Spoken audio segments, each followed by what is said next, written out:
TheRantCast. Oh man, that took a lot out of my voice just then. Yeah. So welcome to the Rantcast podcast, live on twitch.tv/TheRantCastPodcast. Um, I'm here today without my co-host Strange Bus. Unfortunately, he's not feeling well, so we wish him well. I'm getting over a little something myself, so I think this might be a little bit of a shorter program, but we'll do what we can. And we should be having some guests join us here shortly. Ooh, yeah. Ooh. Welcome, Ruby. Thank you. Glad you could make it. Oh, yeah. Yeah, I thought of having a reward where it's like Taka's Macho Man for 5 minutes, but it's like, no, that would not. My voice Yeah, would I not don't think we last. could talk or function at work or anything for a while after that. Oh man, yeah, yeah. Any of you out there who have to use your voices for work, you know what we're talking about.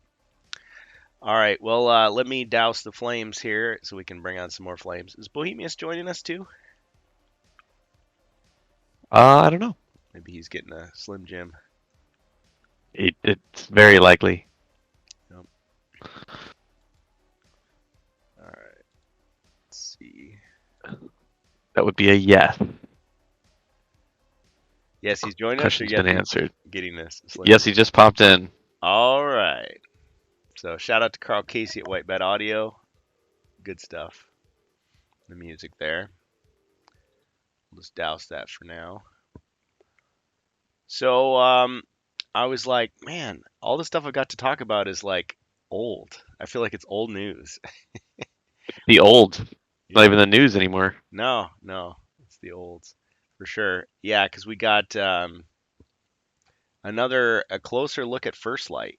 I was like, wow, this is going to be amazing. It's like, yeah, this is Bell of Lost Souls. I mean, no offense to them, but it just kind of seems like it's the same old stuff, right? You guys saw this? Dude, I played it. Yep. See, you were there. That video? That is that an article? What is that? It's an article. Yeah, I got to remove the. I have not seen that. Okay. I've kind of tuned First Light out because I feel like I haven't really learned anything new from any of the articles or videos. So Yeah. yeah, Sadly. Yeah. that's okay. Yeah, So this is the box. This is the box that was teased the very first Bohemians. time. Oh yeah, Yeah. the fake box. We thought it was a fake box, yes, because the stickers was very suspicious. Well, I mean, let me back that up a second. So we know that there were certain influencers online who did get actual physical copies of First Light to preview, but they were featuring the old, once official, now no longer official cover from our good buddy, your friend in line, Clark Mitchell, the guy who doesn't use AI, or maybe he does, who knows. But point is, water under the bridge. So it's like they don't even have the up to date cover, and it was just the timing was weird too. It's like, yeah, Ribby was there, we were playing First Light at Gen Con, and now all of a sudden they're showing this stuff, and it's like not even new stuff. It's just the same stuff that Pulse has been showing us. I mean, Hmm. I guess the angles are a little bit better, but I mean, let's table it on his video. Like all, I think we've all seen this before. Um, so we got I don't mean to take away. It probably sounds dismissive. I don't mean to take away from anybody's like coverage or anything like that. not first, you're last. I mean, yeah, we're definitely not dishing on anybody here because yeah, when you are the one showing it off, you're the one showing it off. You add your own commentary, your own unique perspective. Your group of fans or followers gets to see what you have to say. That's cool, you know. And I guess I feel like we're so spoiled because when we can get a fan in there who can like show us stuff, or we get a guy like Let's Table It, not saying he's not a fan. I mean, this is his YouTube video, but I mean, he does this the courtesy of flipping through the book and Hmm. we were able to freeze frame and see all kinds of stuff that I don't know if we were supposed to see or not, but I'm sure when they gave him the review Too copy, late now. they had to know that he was going to do it. Just like when they Oh, leave sure. stuff on the table, they have to know someone's going to peek. You gotta imagine.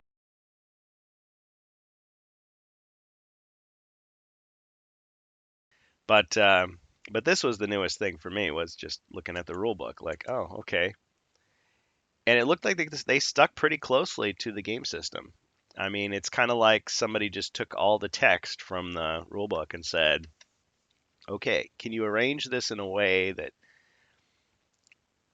breaks it to people slowly who've never played this game before, not assuming anything, maybe giving it a little bit of a modern look. You've got the fold out page that shows the how the game looks like when it's set up. Yeah, And they said, sure, okay, so make it a little more user friendly. And that boilerplate press release copy paste stuff, which we think they all have, is a simplified rules. No, simplified explanation of the rules, maybe, but not. yeah. Yeah, and I think it's probably safe because if somebody copies my idea, I'm not going to be mad. But this the game screen, the GM screen, I was telling Ribby, I want to make a wrestling belt out of that and wear it to the next convention. Wear it to like every day, like just Uh, in life. wear it around, yeah, yeah. Because look, Yep. I mean, the shape is just about right. I'm not saying I'm going to destroy my set to do it, but I mean, maybe like scan it, print it, put it on like a weightlifter's belt, wear it There, backwards. That's really what it there you is. go. You know, wear it over your shoulder. Hmm. Yeah. So anyway, but this is old news. So shout out to Let's Table It. Nice channel.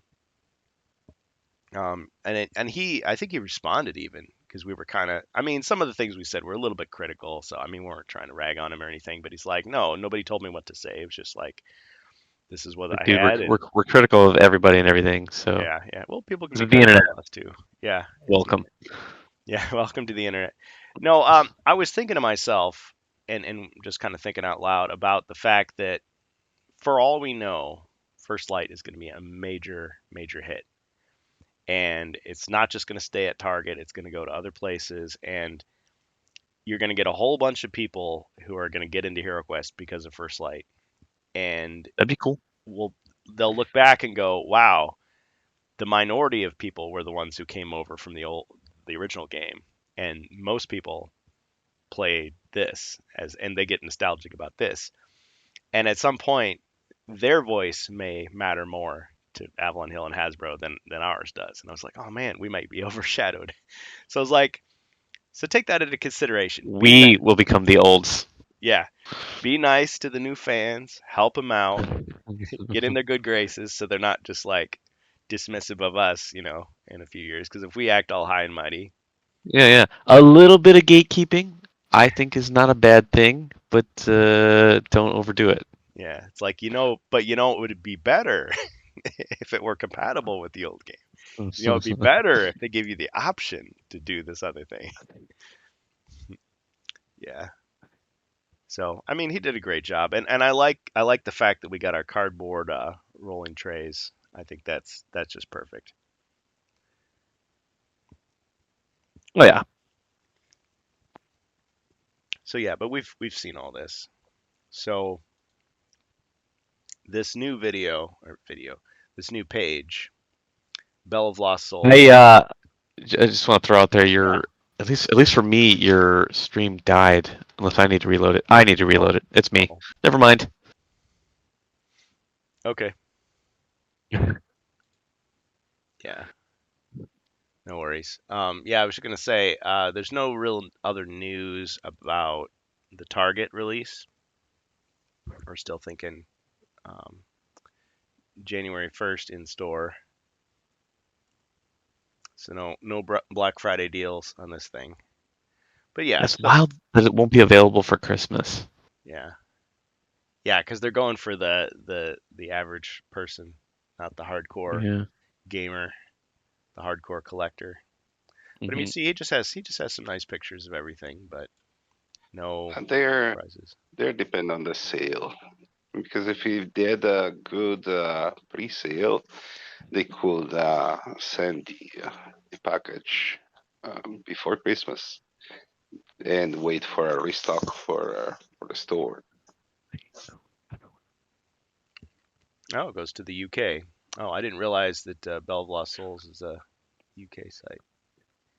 Interesting. Thanks, Matt. Sal? Well, There's a, go ahead. so we're waiting for the small chance, the possibility that it's going to be released before Christmas.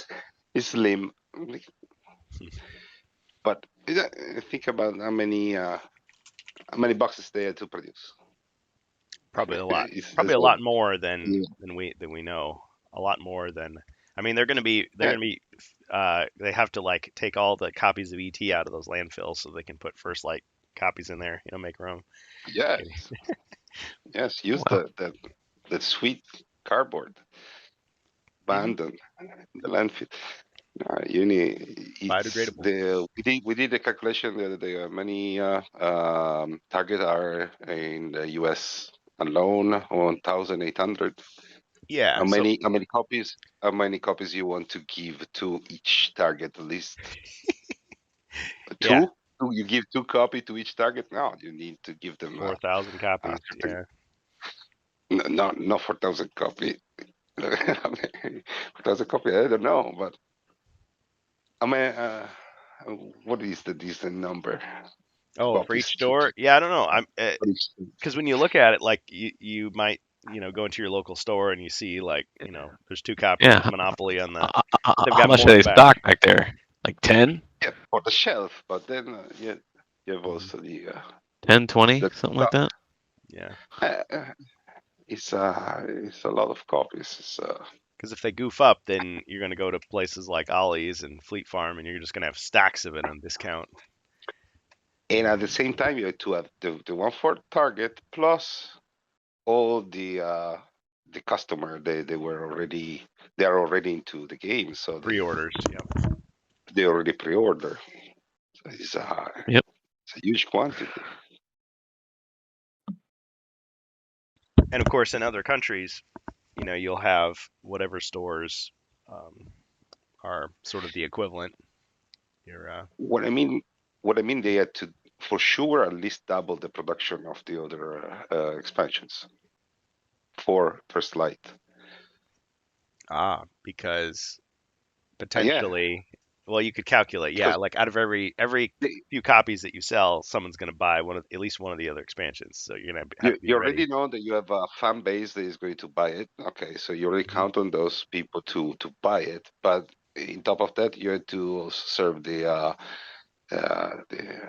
target, so all new Yeah. customers, because that is the point of all this marketing campaign they did all year. They did nothing else. They put it a marketing campaign for First Light the entire year Hmm. since before Gen Con, for the first time when they show Yeah. the cover.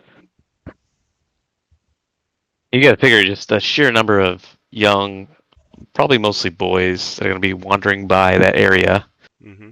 and Target and see, this huge hulking dude with a sword and a dragon, and how many of those kids are going to get it? Yeah, Probably quite a few. where's the alternate cover with the pink box where the elf is like in front and the barbarian's kind of like in the background? Yep, Dog, marketing. where is it? Well, there was that old joke about well, it wasn't a joke. It was that. Remember that weird? It was on Amazon. It was Return of the Witch Lord, but it was called My Little Pony Hero Quest. Just the text was changed. I don't know what that was. If that was just a third party seller that decided to put like everything in the title. You know how people do that? They're Hmm. like D&D, Pathfinder, Warhammer, HeroQuest, Battle Masters, game, tabletop, fantasy, toy, plastic, and then it's just like, and then it's just something completely different that they're selling. Yeah. It's like, okay, fine, you got all the keywords, you fooled me, but I'm not gonna buy it. Stock photo, like what? It is interesting how, once again, just like when they brought those mythic boxes to retail, they reformatted all the text, they reworded everything. I mean, look at that. It's like every single one of the things is changed in some way. So you can honestly say it's 100% unique, even though the mechanics are the same. Yeah. But yeah, I think you guys got to it before I did, which is the fact that the reference cards actually break down the combat for you. That's kind of a nice thing. You can have that at your side. Because I feel like Slick. when I'm explaining HeroQuest to somebody for the first time, that's what I have to kind of clarify. It's like, but what if I roll a white shield when I'm attacking? It's like it just doesn't count for anything. Nothing. Yeah. Nothing. So yeah, kind of break that down for them. Depends on the kind of gamer you're dealing with. Yeah, if they're just not used to this type of game. Yeah. If they're the Scrabble or not Scrabble, what am I thinking of? Trouble, Monopoly, like that era. Parcheesi, Chinese checkers, Yeah. yeah, Stuck in that fanroll. era of thinking, then they're probably not going to get it quite right away. Yeah, But yeah, any kind of newer gamer yeah, it will probably pick it up pretty quick. yeah. Because you get plenty of games where you think about your Yahtzees and your backgammon where it's like just dice, basically. It's just the Hmm. dice. And then you get plenty of other games where it's just the cards. And then you get miniature games, and it's like this game sort of combines them all. Even though it's simple, it looks complex from the outset because you're like, wait a minute, I have to manage all these resources. Really, this is a lot. I'm just trying to relax here. What are you getting me into? It's like, no, don't worry. Age 10 and up, you're gonna be fine. Yeah, it's not that much. This You'll is be fine. 14. Nah, that's just more for safety, testing purposes. It's a man's game. Yeah, something like that. Yeah. So I do like the reference cards though. That's pretty sweet. yeah. So what are the kinds of things, other thoughts are you guys having? Bohemius, you had some stern words, I think, for the marketing department. I don't know if you want to get Like into all that. the PR department. Yes. You want to Mm. start now? This is the We are going to Rankcast. do. This is the We're time. going to do it live. We'll do it live. We do it live. Uh, Yes. Well, it's the rantcast, so I'm going to all right. rant about it. No, my major complaint in all these years is already started a few minutes ago. Uh, it's been the entire year that they are covering First Light. Mhm. Okay, we um, we were expecting something new for the end of the year, something anyway arrived anyway in the form of the new dice. I don't know if you already talk about the if you Ah, want to talk about it sure, in sure. the I can. Rantcast because we talk about it already Yeah, you in can. request fans. Yeah, I But can bring up the images while you're talking here. Go for it. but my major complaint is the fact and they're being very quiet. Okay, Hmm. they're they're not teasing anything. They're not um, creating rumors of any kind. They're trying to be extremely sealed in the information that they are releasing. They're keeping everything quiet for some reason. I don't know. I don't know. Big surprise coming, or I'm they're just working too I'm hard? big surprise coming. I don't know. The build up is too much like this because all the other companies, um, in a way It's or another, they create some kind of rumors to let the people talk, to Hmm. have a way to talk about the product. Right now, really, we're tired to talk about First Light, and we're tired uh, to be like teased into something new, and then they show again First Light. and I'm talking about Essen and Lucca. Kind of feels like a bait and switch. Yeah, Yes. And because I like to hear from Doug, but you're right. You're right. They presented it as if. Oh, here, listen. This is your spotlight, so you go for it. You say it. Yeah, Luca and now Essen. don't put me under the spotlight, or I get emotional. So You be in the shadows. You be like the mob informant. It's just the dark silhouette with the like your voice is all like no, distorted. yeah, exactly. Essen and Lucca were like a PR disaster. I'm not absolutely talking about Doug. Doug did an awesome job in Lucca. Okay, he did what he had to do. He presented the first slide. He's so important that they sent him in another convention in the other side of the world to present this first slide. Probably they're scared on the sale of this game, Yeah, I'm sure they're and they stressed need out. to push Yeah. a lot on the marketing. But the PR twice, let's say thrice, okay, twice for now. They tease us and they show us something different. Okay, they tell us there's something new, and and they show us something old. Essen, they did um, they did a big panel. Okay, no, let's say a big announcement. Say something new soon. Okay, uh, we have to remember.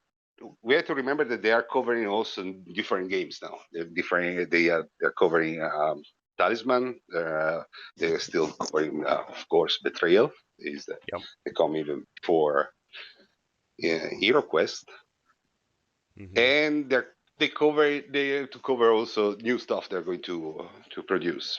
Hmm. Okay, but Heroscape had a bunch of stuff too. Yeah. we cannot, when they say something, when they should be a little bit more specific when they announce something new soon. It's too generic right now. They have too many games to say something new soon, because I'm following HeroQuest doesn't mean I'm following all the other products of the company.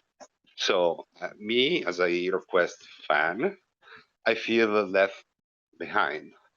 Like I'm part of the group that follow Avalon Hill, or I'm part of the group that follow HeroQuest. They, I'm not following all the games of Avalon Hill, even if they're doing an awesome job.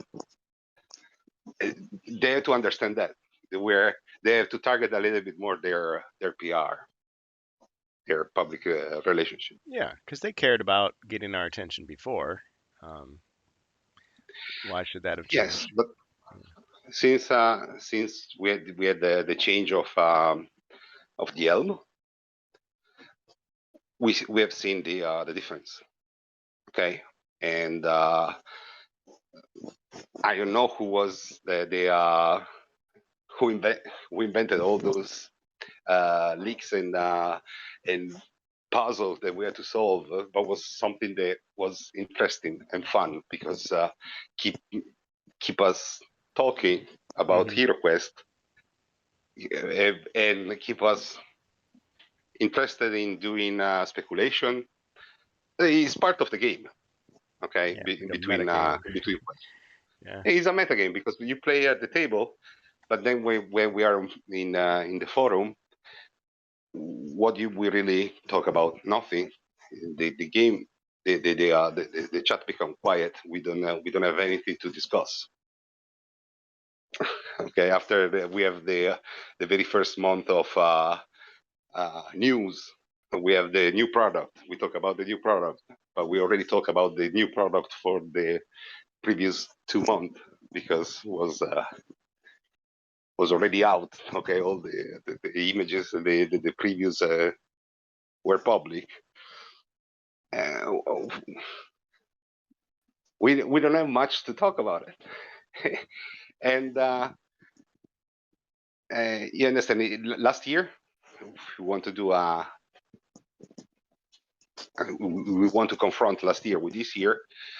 Last year we had a product shown in Essen and a product shown in Lucca.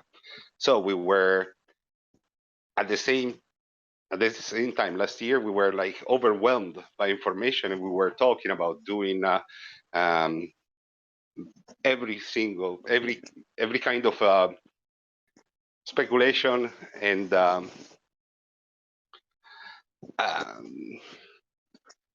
I say we were very There was a buzz. there was a buzz. We were Yeah. uh, we were having fun, okay, speculating and talking about being inspired in a way by the news and the new information. But Hmm. that one is another part that is important.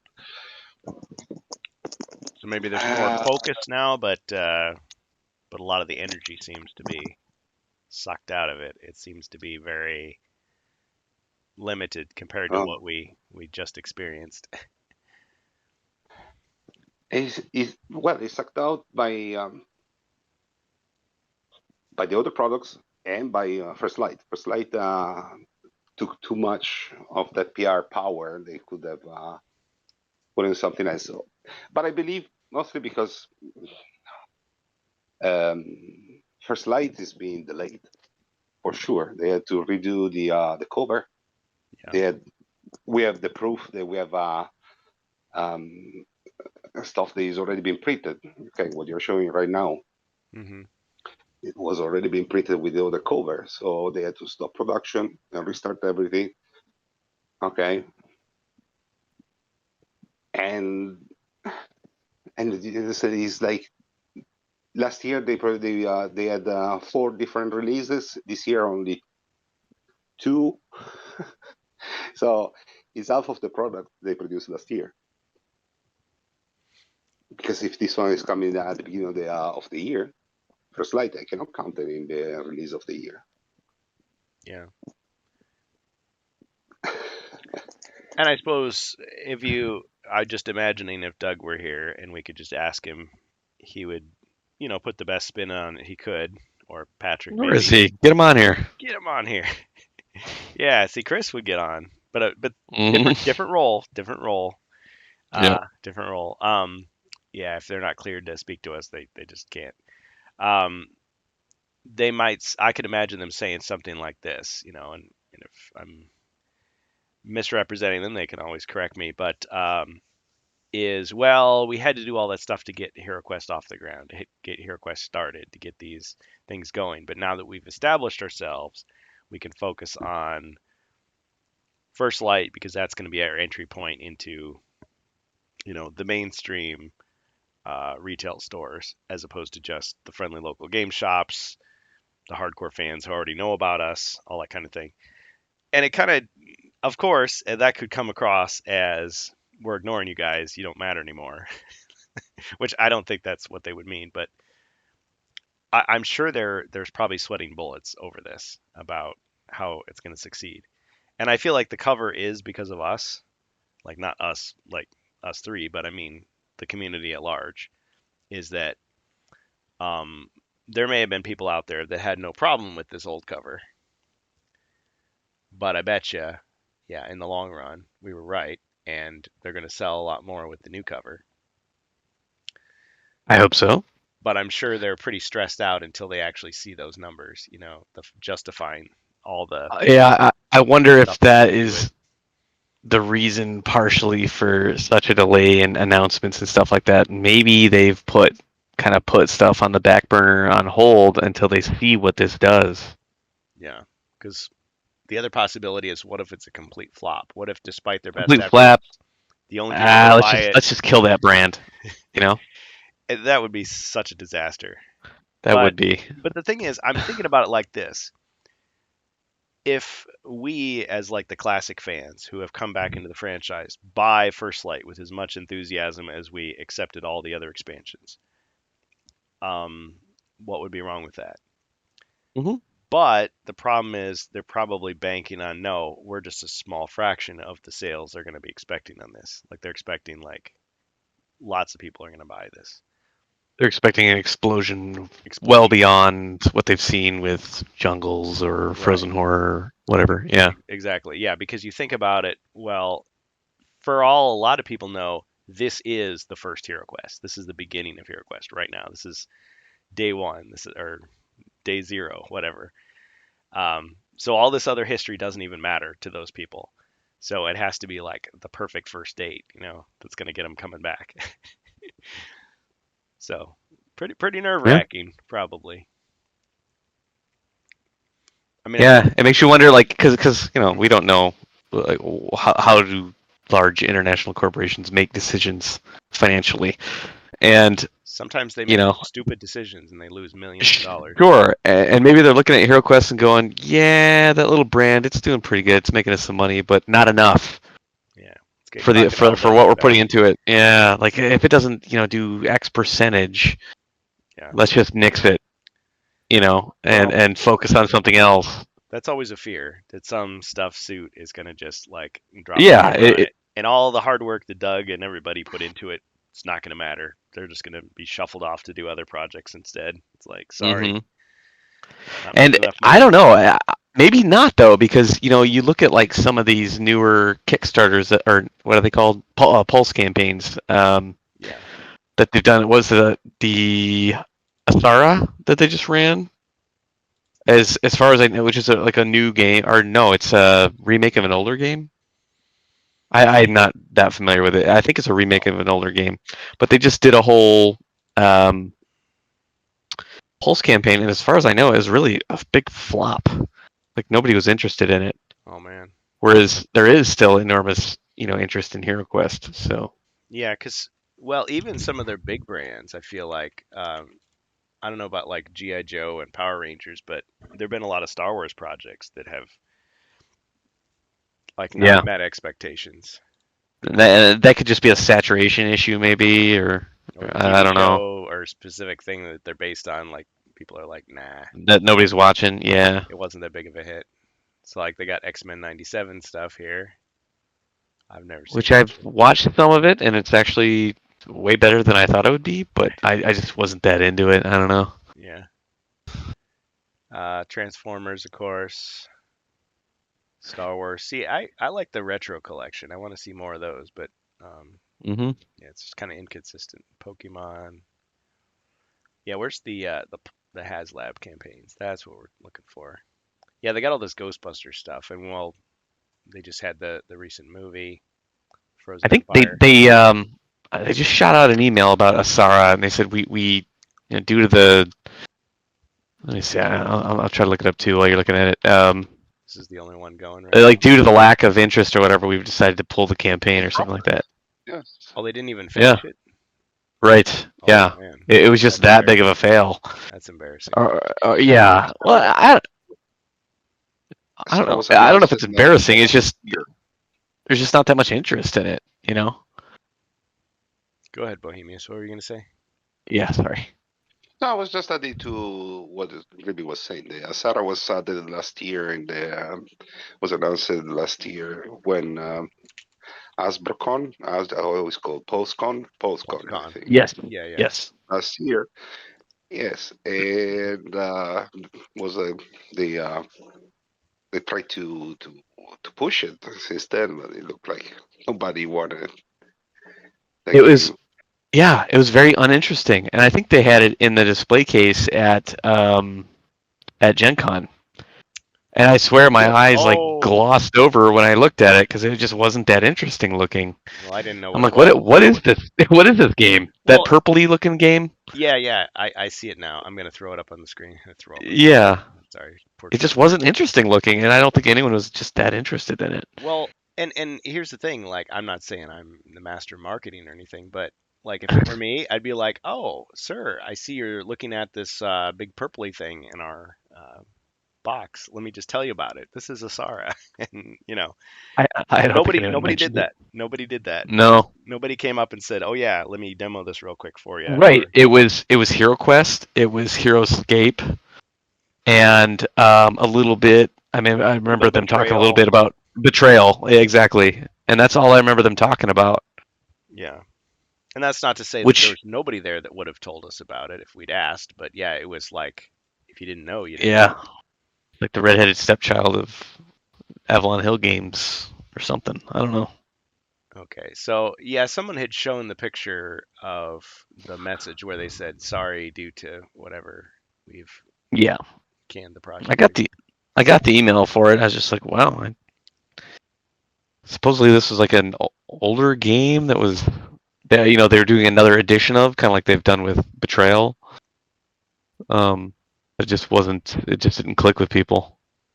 Although to be fair, neither did the Heroscape thing, and they went No. ahead with that anyway.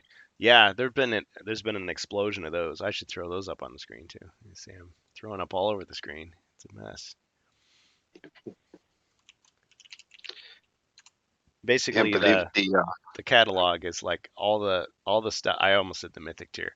All the stuff that they showed in the HasLab campaign is like making its way to like individual battle boxes and releases, and you Oh get to yeah, it's paint it like for the we've first got the time. tooling already. We're not Yeah, wasting that. no, I'm sure they spent thousands and thousands, tens of thousands Oh yeah, easily. on that. Tooling's not cheap. No, I believe for Heroscape, they they probably did another marketing poll different from the Kickstarter. They decided to go anyway because the request was there just not for the Kickstarter. Right. Yes. you may recognize this one from Which our was very expensive. What was it? Like $250? It was like a 250, solid flat. 250 plus Um. shipping, and it was going to be for Yeah. five armies. Five Right. armies. Whereas if you went with a more modular approach, like it seems like they're doing now, Yeah, look at where it's all like, these here, get this box for $50, and if good you're enjoying toys. yourself, get this other one for $50. Yeah. A little more approachable. See, I just got a terrain pack. See, perfect. This is what people want. Now you don't have to go There on you go. eBay and try to get this for 50. You can get it for 70. Yeah, and that's the kind of thing I would pick up and bring over to game night with my friends Yep. versus a $300+ box. Yeah. They got to compete with Legos, but still. Mm-hmm. Yeah, this is the one that they had before. Yeah, because they had just a couple small ones, and then now the floodgates are opening. So yeah, that's this terrain pack I was using when we played Jungles of Deltarak. That's the one I bought at the convention, so I could But get free jumping miniatures. back to Asara, does anybody know anything about that game? I feel like nobody does. No, not the kind of game I like. No. Yeah, see, it's like Isn't it about I like don't I don't even know what kind of game it is. traders or something?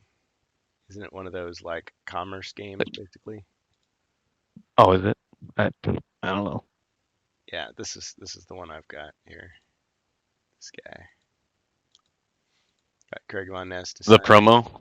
Yeah. Yeah. So now you can get it for $20. But see, I like the fact that it wasn't just, oh, you didn't buy it at the convention, it's too late. It's like you can still buy it.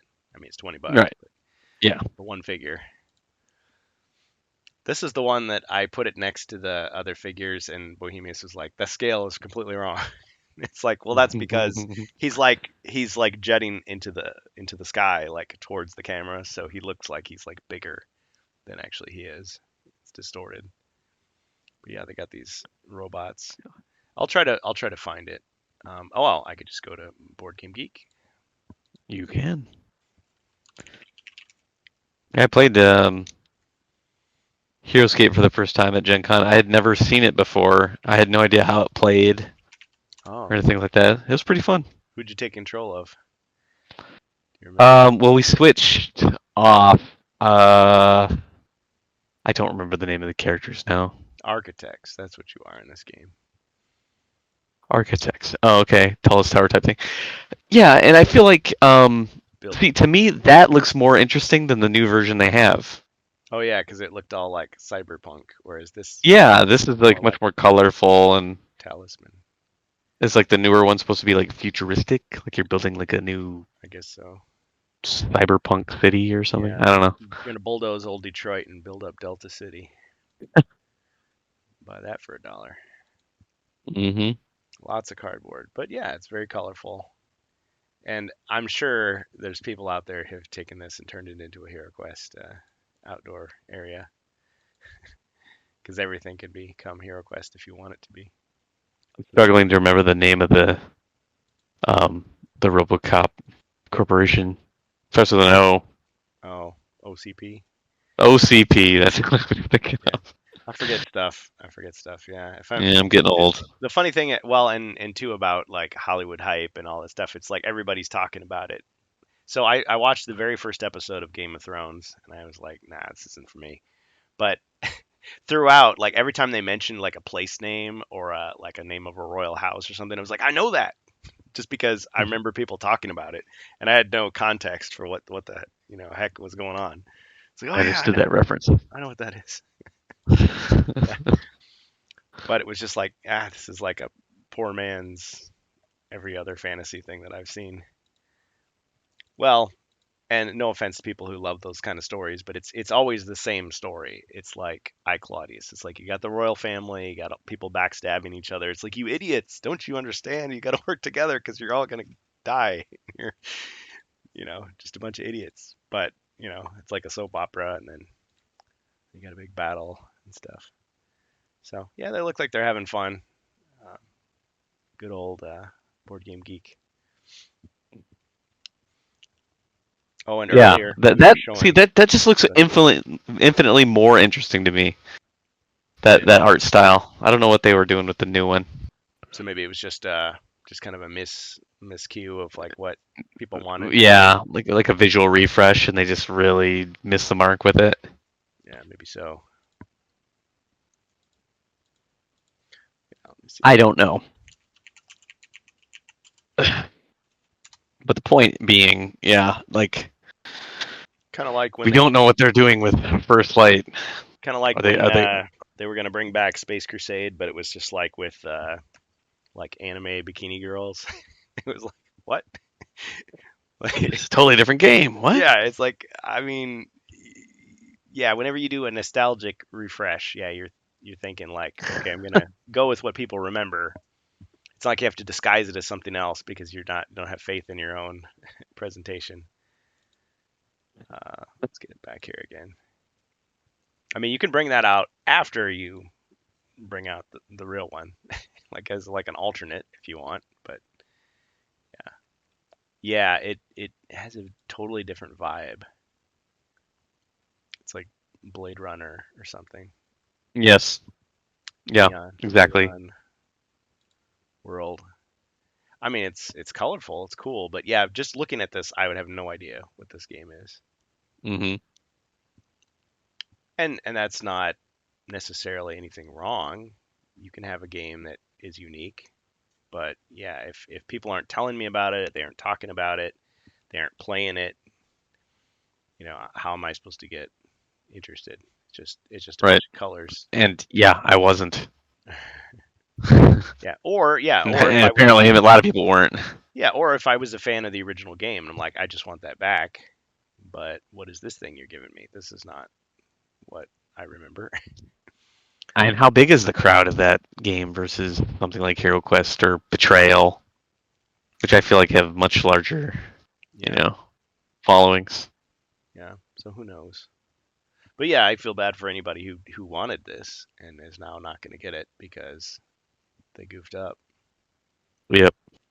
Rantcast. That's pretty weak. My voice. Is there any news about tseuquest? I saw Not since there was a couple. There was a couple Dungeon videos where Master, that translator guy put out some stuff. translator guy, Dungeon Master. Yeah, he had Is a that his video. name? Dungeon Master? Yeah, or as I call him, Dungeon Meister. How I don't remember. SueQuest. I'm looking it up here. SueQuest and Other Board Games is the name of the channel. Oh, that guy. Oh, you were That guy you is who I'm serious? thinking of. Yeah, he actually is translating. Okay, I thought you were just teasing Yes, too. no, I'm talking about the actual guy who said he's doing. He put out a there's a rules release video he put out 2 weeks ago, where I guess the official SueQuest website posted English and Spanish rules. There we go. Here's Yeah, so you could actually go to the website. Is that his name, Troy? Troy Humans. Yeah. Um, and there was a link which I posted in Discord where you could go and download the rules in English for TSeuquest. I did download them and read through them, and I was like, eh. Yeah, I did too. And it's hard to say. I felt like there were certain parts of it that were over complicated I, unnecessarily. you know what my thought was when I saw it. You know, probably don't care, but I was like, this is a fan made thing. You know, like when you'll just randomly download somebody's hero, and this is no knock on people's creativity. If I did one, you do it right back to me. But somebody makes like a, the ultimate HeroQuest compendium of advanced rules, and they just put out a PDF, and it's like 50 pages long, and you're reading through it, Hmm. and it's like it has like tons of ideas in it, and some of them are like, nah, I wouldn't. Oh, that's a cool idea there, or that's interesting. I could work with that. That's what I felt like when I was reading. I was like, this would be so easy to just throw into HeroQuest and use. Hmm. Like Because this whole game is not necessary. yeah, in a sense, it's not. But that's not really fair as a criticism because when you think back to what SueQuest was originally meant to be, like they didn't think that anybody else was going to make HeroQuest. They were going to be the ones to bring HeroQuest Hmm. back with their quasi knockoff. I mean, it was legal in Spain at least, right? Right, So right, right. it was going to be people were calling it HeroQuest 25th Anniversary Edition, and then around that time, Hasbro was realizing that this was their opportunity, so they were snapping up the IP again, and it's like, nope, we've got it, you can't use that, so they had to change it. But really, it feels very much like what if some HeroQuest players like never stopped, like they just kept developing and adding their own homebrew stuff. Hey, got a little drink in there, a little something for you, Ribby. Ooh, Um, huh? Oh. so they just kept on developing it, adding their own little rules.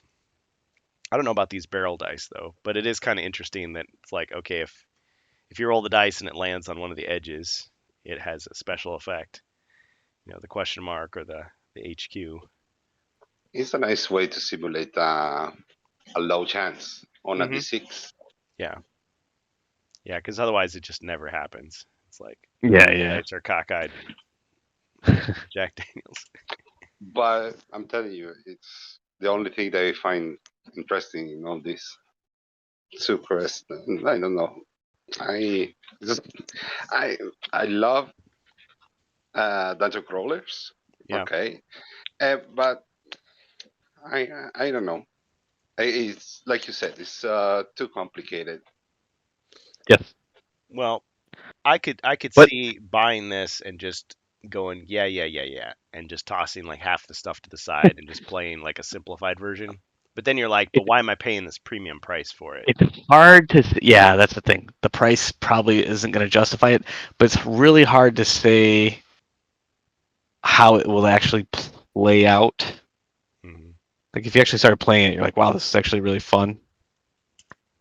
Yeah, Or would you get bogged down in the rules? And I feel like that's where it would get weak. like playing orcquest, where it's like you've got There are times. Oh man, there's so much footage that gets cut out of the videos, so the playthroughs I yeah, do, because I'm like, shit, what do I do?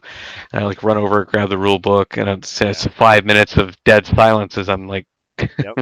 I reading again. Yeah, it's. I mean, I credit to you for powering through though, and learning, and putting up with at the end of each video, you got to read all those comments. People going, well, actually, like they're You missed this. I'm like, I yes, I know know that. they're trying to help you out. They're trying to help you out. It I makes me know, think I of when I know. was playing the Space It's all Crusade in for the good first fun. time. It's like I was misreading like all kinds of things. I kept forgetting stuff, and people are like, "No, I've been playing it all my life, and you're doing it wrong." My last playthrough video, the very first move I screwed up. Oh, so I it's mean, it was like wrong, the literally the first thing I did was wrong. wrong It right out of the was gate. wrong. I, So I yeah. I do like some of these kind of, I don't know if you call them quality of life improvements, but there's little dials on the cards so that you can keep track of your hit points, like on the Yeah, card itself. it's That's pretty cool. sweet. Yeah, there are little things about it that are cool, Hmm. and you just wonder how much does those little cool things, how much does that offset? Yeah. Like, okay, I roll this die, and when I'm rolling a defense, and I get this symbol and this symbol, now I got to consort this little table Right. to figure out what. Ah, man, how much fun is that? I don't know. Yeah, because I can sort of see a criticism of myself here as well. Um, Imagine somebody joins my HeroQuest fan stream for the first time, and they're like, "This kind of feels like HeroQuest, but he's doing all this extra stuff that I've never heard of before." Hmm. It's like it's so much easier if you start with the game you know, like you start there and then you start adding things. So like after 10 years, I've got this huge, intricate set of house rules that I'm using, and but you in parallel have developed your own series, and so you come into my world and you're like, "What the heck? Hmm. Explain this to me." What? So that's kind of what this feels like in a way. But I also get the sense from I didn't read the whole thing back to back, the PDF. I kind of skipped around, but I saw a paragraph in there that was very similar to the Hey Zargon, use your reason and knowledge and experience. It's like use your geek sense. I think that's how they said. Use your geek sense to make decisions and, figure things out. If it's not working, just come up with some new solution. It's like that's cool that they admit that in there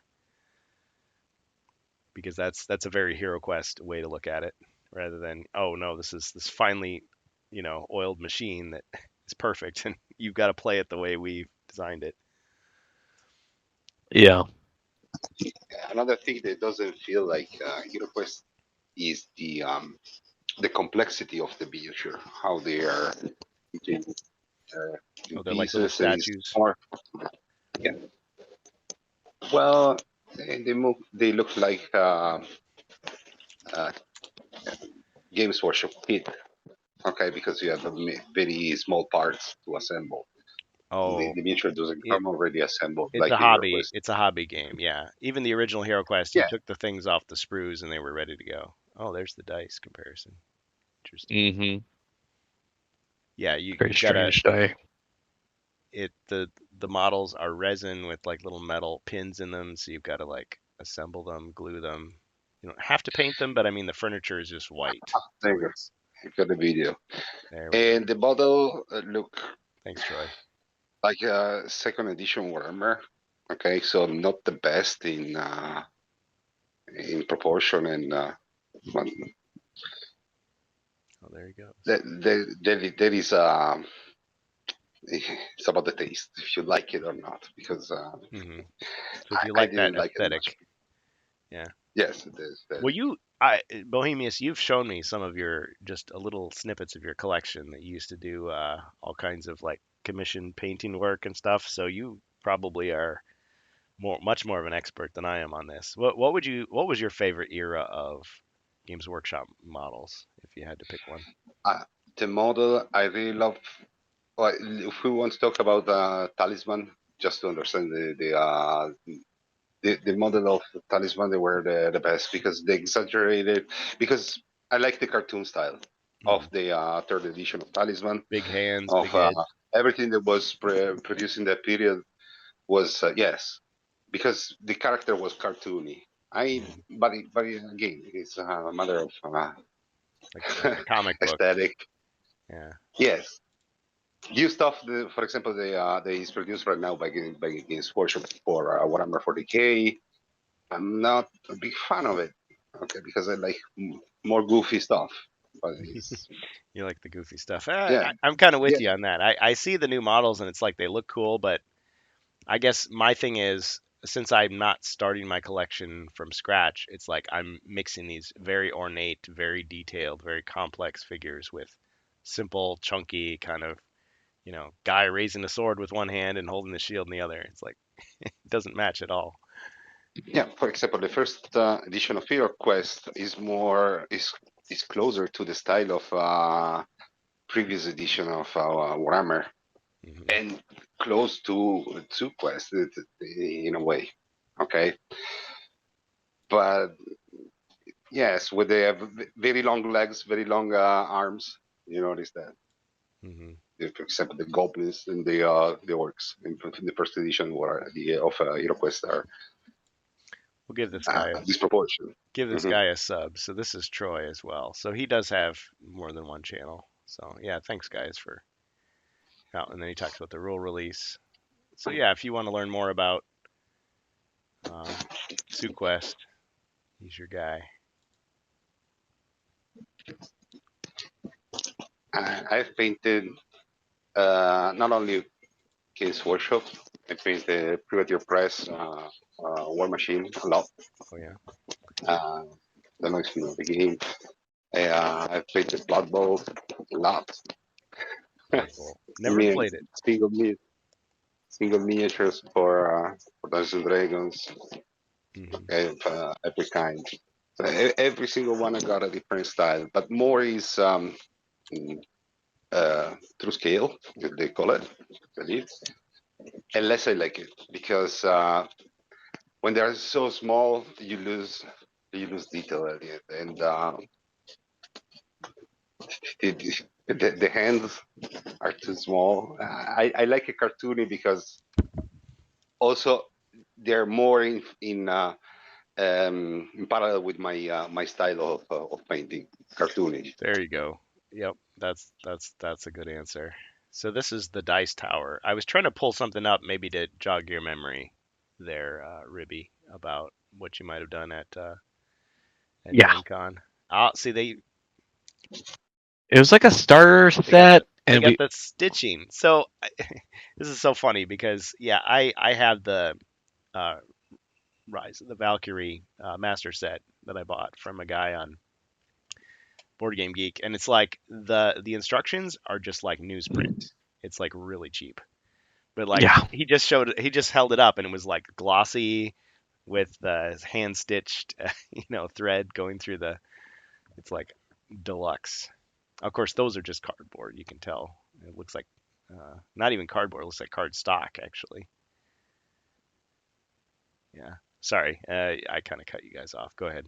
no, you're good. Yeah. The Bohemians go.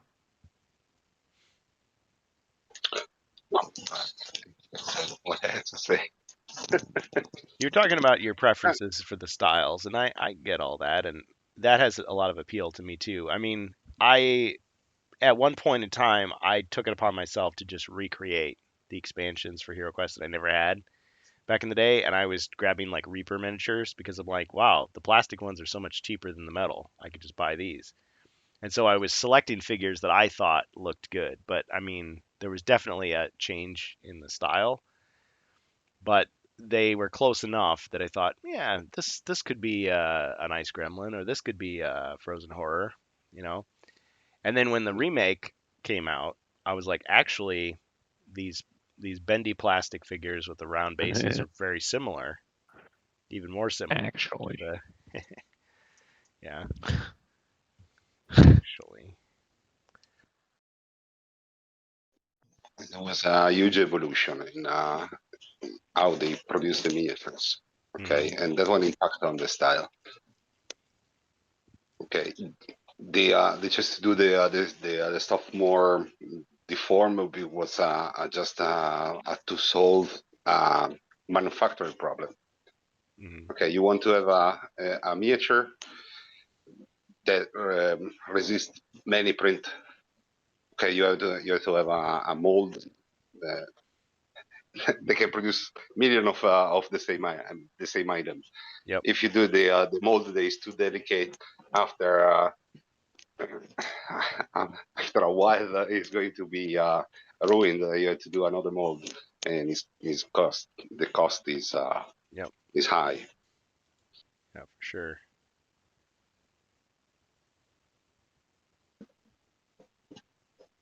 Just looking for just other people doing stuff here. Ruby went to show you something. Oh, yeah. I don't understand. was that the starter set I was playing? Yeah. Ah, I can't remember. Well, at It was Gen 4 characters. Yeah, at Gen Con. yeah. So let me go back to I don't know if they'll have it on Pulse. They'll probably have it on. Yeah, I'll just go to So Renegade. yeah, one of them was like a Tidewalker, like it reminded me like of a female Naga character, like from like World of Warcraft. Free bonus content, guys. Oh, $0. Yep, that's right. Okay, so these are the newer ones. See, I'm not used to their site yet. Yeah, we played one of those sets, and I can't remember. It Yep. was interesting though, because it's all asymmetric. Yeah, see, I Of course, remember. very very fiddly because it's very dice Uh, dependent. so were you playing the advanced rules? I don't even know what the advanced rules Well, are, so I couldn't tell you. I've only played the basic rules. The basic rules are basically like you have movement on your card. See, because you flip Yes, the card over, it's like the advanced rules are on one side, the basic on the other. we must have played basic then. Yeah, because it's like you move and then you roll basically HeroQuest dice to win the combat. Like assuming you have line of Yeah, sight, and then it's that's like all we did. Yeah. you either hit him or you didn't. And I think most people die in one hit. Like you only one life point or body point, whatever they call it. Yeah, there was like So it's probably this. This is probably there was a what couple you played. Because I there was I a couple characters that had like little controllable character like little wolves or something they could control. But the little wolves were like like one shot essentially. okay. So, but this It wasn't the wasn't that one. yeah, this wasn't the only one. That was the It master was a set. smaller box because I was at it was one of those little side rooms, not in the main room where they were running this, and they had the boxes stacked up there, and it was like one of those smaller boxes. It wasn't the big. Unless they had other things, like they may have That brought like that looks closer to it. okay, is this Yes, creature? that's it. Okay. But see, like we didn't use these shields, we didn't use these little tokens or these little No, crafting we didn't things either. or these Nope. even the D20. That's the exact set we played right there. Okay. Whatever that one is. So this is just Battle battle. for the Wellspring. Yeah. Yeah, that's the one. Yeah. Okay, cool. Yeah, so pretty small scale, Yep. but yeah, like a skirmish. Yep. So what did you think? Was it fun?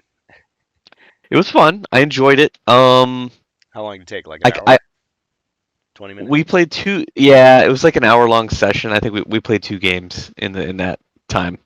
So it was like me and some other random guy I sat down with, and against two other people, and we traded off characters. Hmm. So we played one game, and then we like kind of randomly switched them out. Were you all newbies or were they regaling you with stuff from the I I past? think I think maybe one of them had played before, but yeah, it didn't matter. It felt like it actually felt like one or two of the characters were way more powerful than the rest. Hmm. So so like one side, no matter what, just kind of dominated because if you got halfway decent dice rolls, you just annihilated. Well, my understanding of the game is that's how it is. There's I forget the designation, but there's basically heroes and then there's like expendables. So, and the heroes are like Yeah, rare and then the other ones are like plentiful or something. So, yeah, people would go out and they'd try to buy these. There was some issues with the marketing of the original version because people wanted to buy like more of the, you know, the cannon fodder, and you couldn't get them, so you had to like buy multiple heroes to try to get.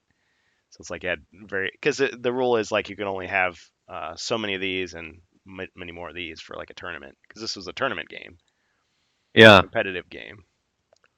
So these are the newer ones, but presumably they've had enough time to think about all that stuff now, and so I will say Renegade's doing all that. overall, after we had played, you know, it was enjoyable. We all laughed and had a good time. But I felt like I didn't have enough fun that I would spend $60 on a set. Or 45 for unpainted. or 40. Yeah, yeah. I just didn't like. I was like, it's okay. I just didn't. Well, and maybe that's where like the advanced rules come in, and Yeah. increase the strategy because I just felt like there's not a whole lot of strategy here. Like No. move forward towards enemy, shoot at them, Yeah. or melee them. Kind of like Battle Masters. You move in, Yeah. roll your dice, and then you either survived or you got killed. And then you go on to the next turn. Yeah. Well, yeah. So I haven't gotten to look at the new book, but the old version, yeah, the Master Edition. It's like you open the book and they have. I'm just gonna throw out something. So like 3 scenarios, let's say, with the basic rules, but then there's like 10 scenarios with the master rules. And so you set up the terrain, and you're supposed to, there's a mechanic by which you choose your army. So that could be luck of the draw too. So you might, yeah, it's like, oh, why didn't I pick the better one for this scenario? But then you do with what you got. But yeah, the terrain matters a lot. The characters have special abilities, especially the leaders or the heroes. And beyond that, I don't know because I haven't really played it. But there's actually a video of Craig Von Ness directing and Carmine and somebody else. Is it Patrick? I think Patrick. But yeah, like the three of them are playing Heroscape. This was during the HasLab campaign. Let me see if I can find that video because I'm sure it's still up. And they're clearly using like 3D printed versions of the characters.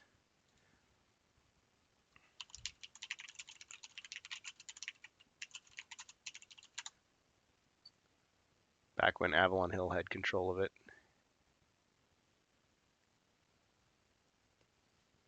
Oh, this is cool. There's like all kinds of Craig Von Ness interviews. See, how come these guys were so lucky? Like, I wanted to do this. I wanted to sit down with him, but I guess he wasn't cleared. So let's see if I found it. Yes, this is the one. This is the one here. Sorry, you're not seeing this. Okay, so this is on Hasbro Pulse YouTube channel. Those darn ads. Yep, there they are. Oh man, you guys ever seen this video? No. Yeah, Yeah. check it out sometime.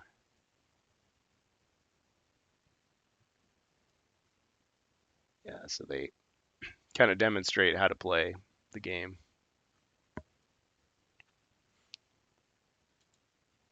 I won't do the whole thing, but yeah, this is what it was going to look like before. They were just going to be all solid color. I'm like, yeah, it works for me.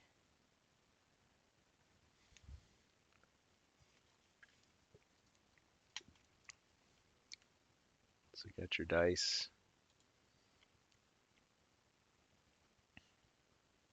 Just a two-player battle. Can you have like three-way fights too, or is it just 1v1? I have no idea. You can do what you want. It was 2v2 in Gen Con, so I imagine you could Oh, go yeah, that makes sense. further than that. Yeah. Yeah. Normally in this kind of games, okay, they're so simple. The best way to play is 2v2 to have fun. I mean, in a tournament 1v1 is perfect, but 2v2 is the best way to play in company. Because you could combine several sets together to create a huge pile of plastic, and Yeah. then you could have multiple people like going over the mountain. Like, send your squad over It, there. Oh no, we got wiped out. what I'm saying is when you play 1v1 in a tournament, everything is very predictable. Okay, Notice, because people follow strategies and way to win. They become like meta and predictable. When you play for fun, 2v2, everything is unpredictable because you don't know what's going it's to not happen. like a chess match. Yeah. Yeah, Oh man, it's too bad Chris isn't still with the company. It's like there's that part where he drops the dice. I'm just gonna be like a conspiracy, like he swaps out the dice. It's like, oh, let me just reach down and get that, and then he's got a different die in his hand. Craig's like, no, can't do that.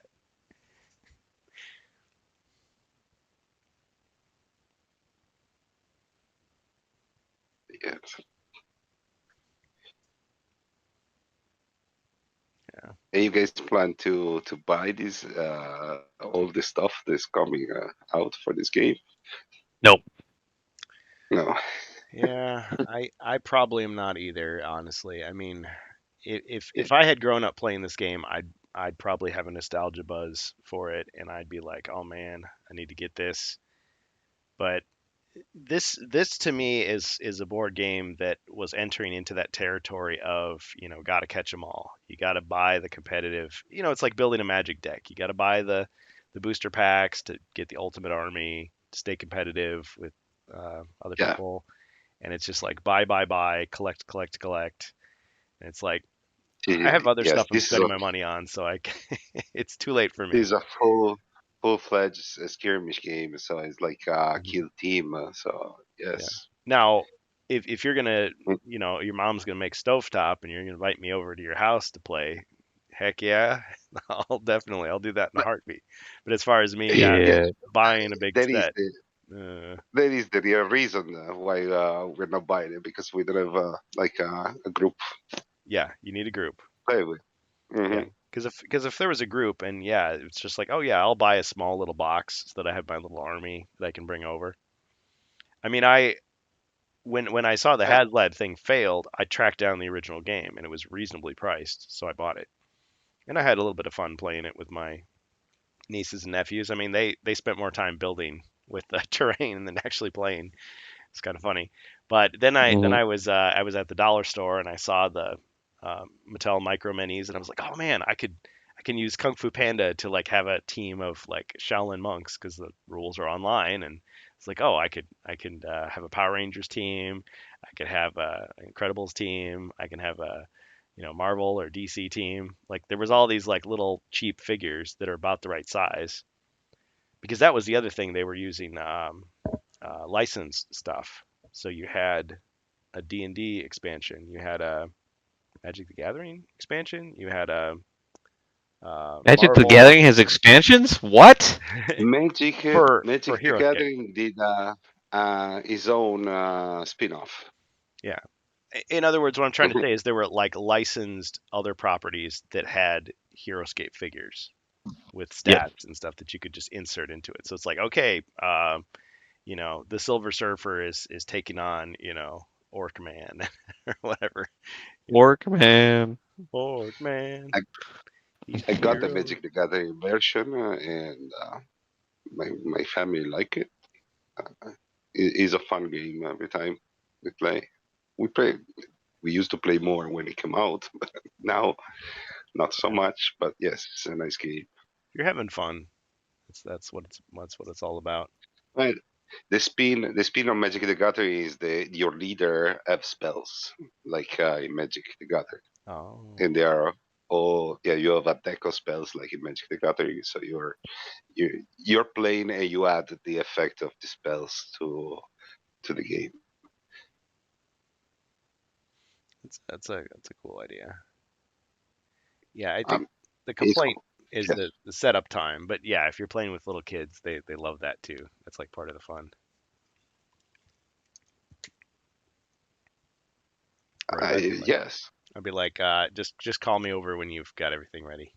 So, That, um, but it's exactly like Magic the Gathering. You start the game, you have only your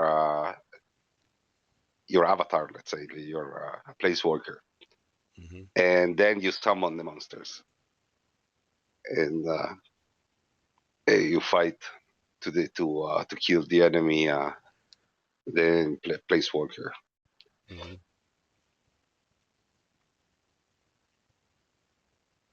Yeah. Well, have we said enough about HeroScape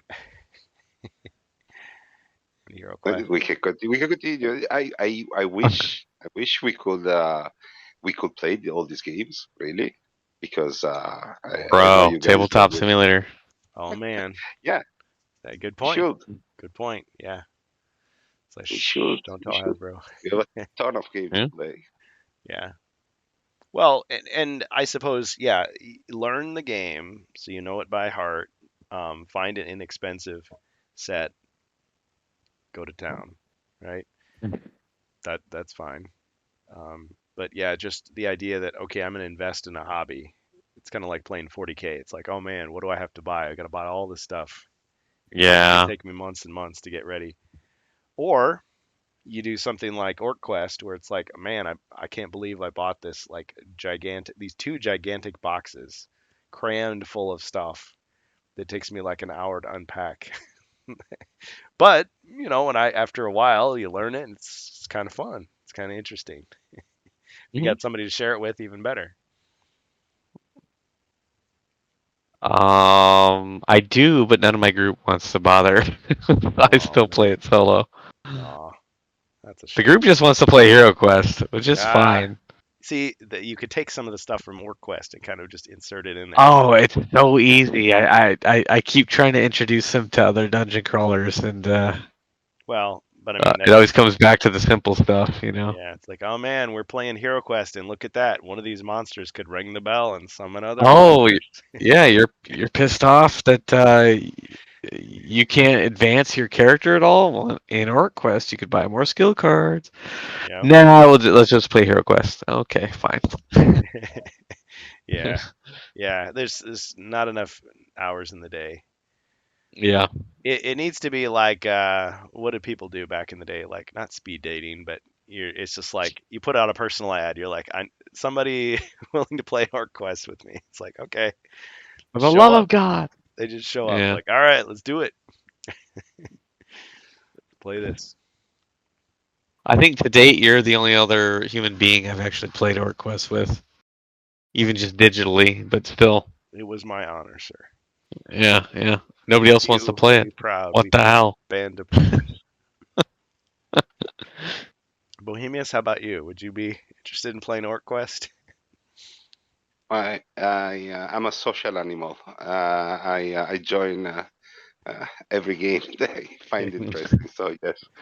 Yeah, I mean, I can send you I scanned all the um Cards. skill cards and stuff with the characters and It's a stuff. lot of The assets. only the only downside is I'd have to like all the different treasure cards and stuff. I'd have to you'd have to write it all down, but it wouldn't be too bad. Well, well, if you have a mod for TTS, it's easier.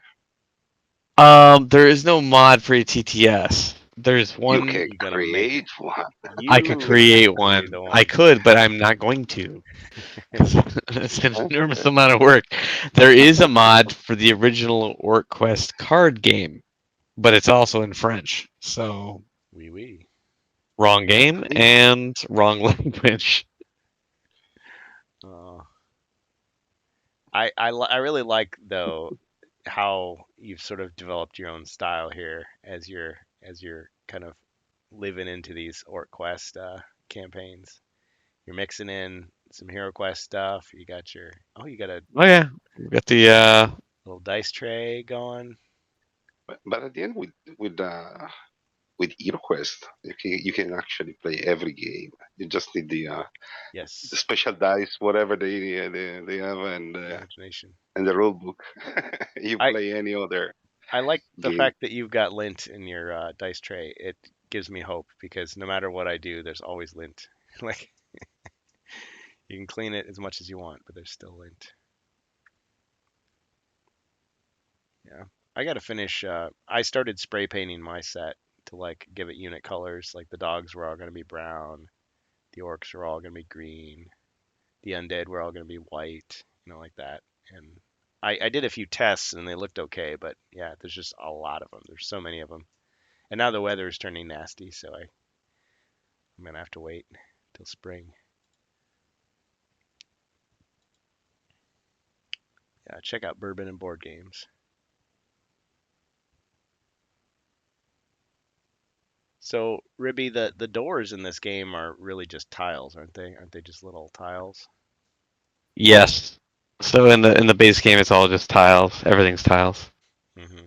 I mean, you've got a huge So I assortment of uh, character miniatures, but you oh don't. yeah, yeah. There's humans. There's elves, dwarves, rat men, Barbarian. pig men, Oh, did barbarians. you 3D print that bell? Yeah, the bell minis are all custom designed and printed by me. I've got a blue one, a red one, and a yellow one for the 3 potential patrol paths. The only thing that you didn't do is put a really small bell on there that you could like hit with a little tiny striker. Like, Actually, I modeled it. I modeled the little dinger that like hangs inside of it. But I found like trying to assemble it all was too difficult. So well, Christmas is coming up. Maybe you could find a little like holiday bell no, thing and I'm not, I'm not gonna especially. bother with Oh that. man, But it's yeah, too bad. that So, is something I custom designed that bell oh miniature. man, so many ideas. So next year, when Yield In Forum does Oh, their mini exchange, here it comes. you should do some kind of orcquest. Oh, God. Perfect. Yeah, it's just a fun little thing they do on that site. I mean, they don't give you Yeah, much time to do it, but yeah, you make something cool, send it off to somebody, and they send you something, and I let's had see. to throw at least the doors and some of the furniture in there. I just felt like it made it a little more Yeah, easy to see on a video, like makes it look where the more like actual doors and stuff were. like Yeah. the more like HeroQuest it becomes, the better it becomes. We're starting to sound like the bar here. Although interestingly, the I don't know how many people know this. The uh, guy that did the orcquest tiles, all the terrain tiles and stuff, he's the same guy that did Dungeon Universalis. So Okay, that whole game is the style. same guy. Yeah, and he just actually it's like Black Scroll Games or Black Sails Games. I can't remember the name, but he's actually running a Kickstarter right now where he's selling more tiles. Hmm. So I Not found that to be pretty interesting. not sponsored, but check it out if you want. Not sponsored at all, no. Oh, and Um, your green screen. I like your green screen. the green screen was a necessary addition, yeah. Um, but the last couple OrQuest videos got a couple thousand views on them each. Nice. Pretty crazy. And analytics wise, very interesting. About 10% watch the whole thing, 3 hours. Everybody else, pretty much everybody else drops off at about 10 minutes. Yeah. So like me clicking right now is not going to help much. Yeah. Yeah. Like you got to sit there and just stare at the thing for 3 hours straight. You never know. You might have a soothing voice. Some people have a soothing voice, you It know, depends. Some people and think your voice is grating, and some people think it's interesting enough. yeah, like Amalgamash, I was always telling him, man, you got that voice, and it's like so subtly every few videos, it's like he's like increasing the bass level, like the bass is going up. It's like Right. more warm, more Is buzz. that digitally edited? I don't know. Yeah, he's just leaning into the mic a little bit more. It's like, hey, you play to your strengths. It's like I don't care what people are tuning in. If that's what they want, they come for. I'll give them what they want. Give the people what they want. Yeah, yeah. So. I mean, maybe it would start to get too weird, depending on what it's about. It's like, but yeah, you do what A you can. little shout out to myself. I did do OrcQuest rims. I did just design those and print those Oh, out. so there's I've got some squares. ready for.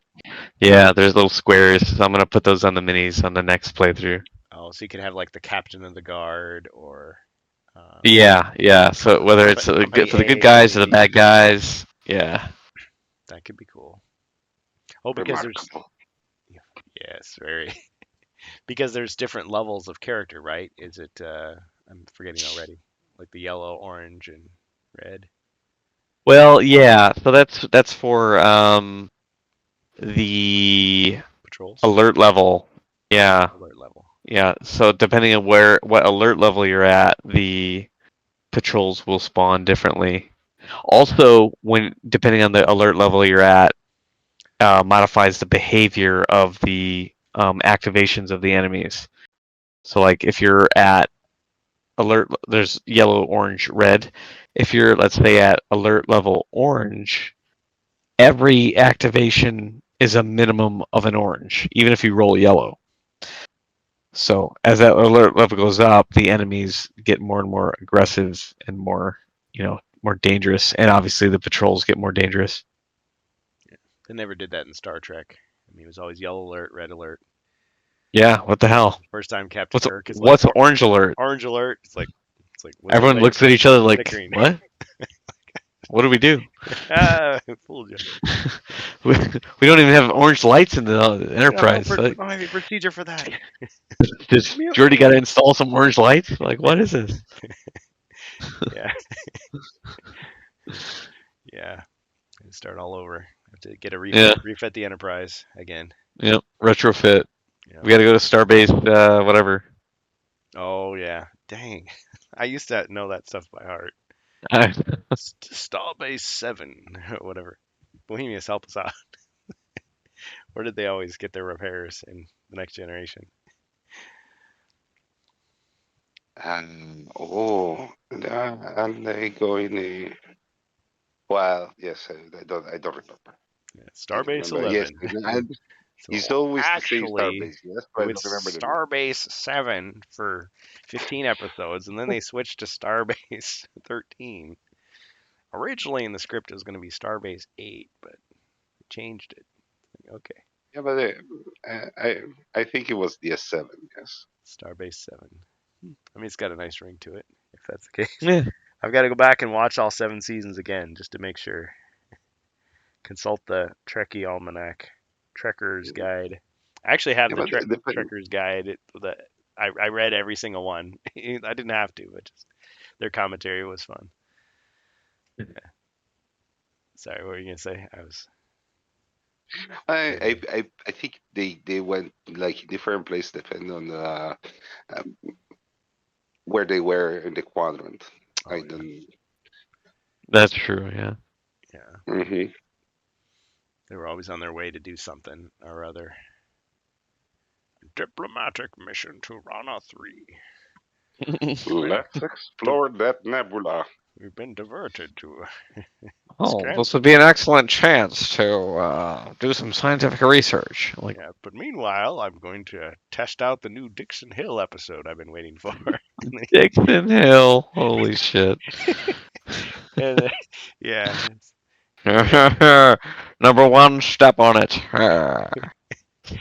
man, Stupid. the amount of screwing around they did on the holodeck was just ridiculous. Amazing. Incredible. I mean, from one episode to another, it was fine, but when you look at the grand scheme of things, it's like, man, who put these people in charge of a starship? They were like taking all these crazy risks, this like untested like scientific equipment. It's like, it's probably not dangerous at Yeah, all. Like almost kill with the everyone on board.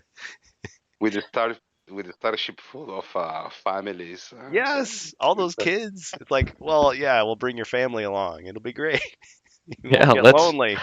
let's let's fly along the edge of the neutral zone with a bunch Yeah, of families. What? yeah, that nothing could possibly go wrong. The hell are you let doing? Yeah, let's go poke the Romulans. right. They didn't bring their families on their ships. Come on. Yeah, yeah, and I still laugh about those early episodes where they kind of put it all together, and they were doing like they were basically auditing Picard and saying like, now how many times was the ship taken over by aliens, and you lost Yeah, control of your mind like this many times, and it's just like, oh yeah, continuity. Oh, it's coming back to bite us. And so, how convenient that it was all a big conspiracy, and they didn't have to. They could just sweep it under the rug. yeah. We're done here. Bye.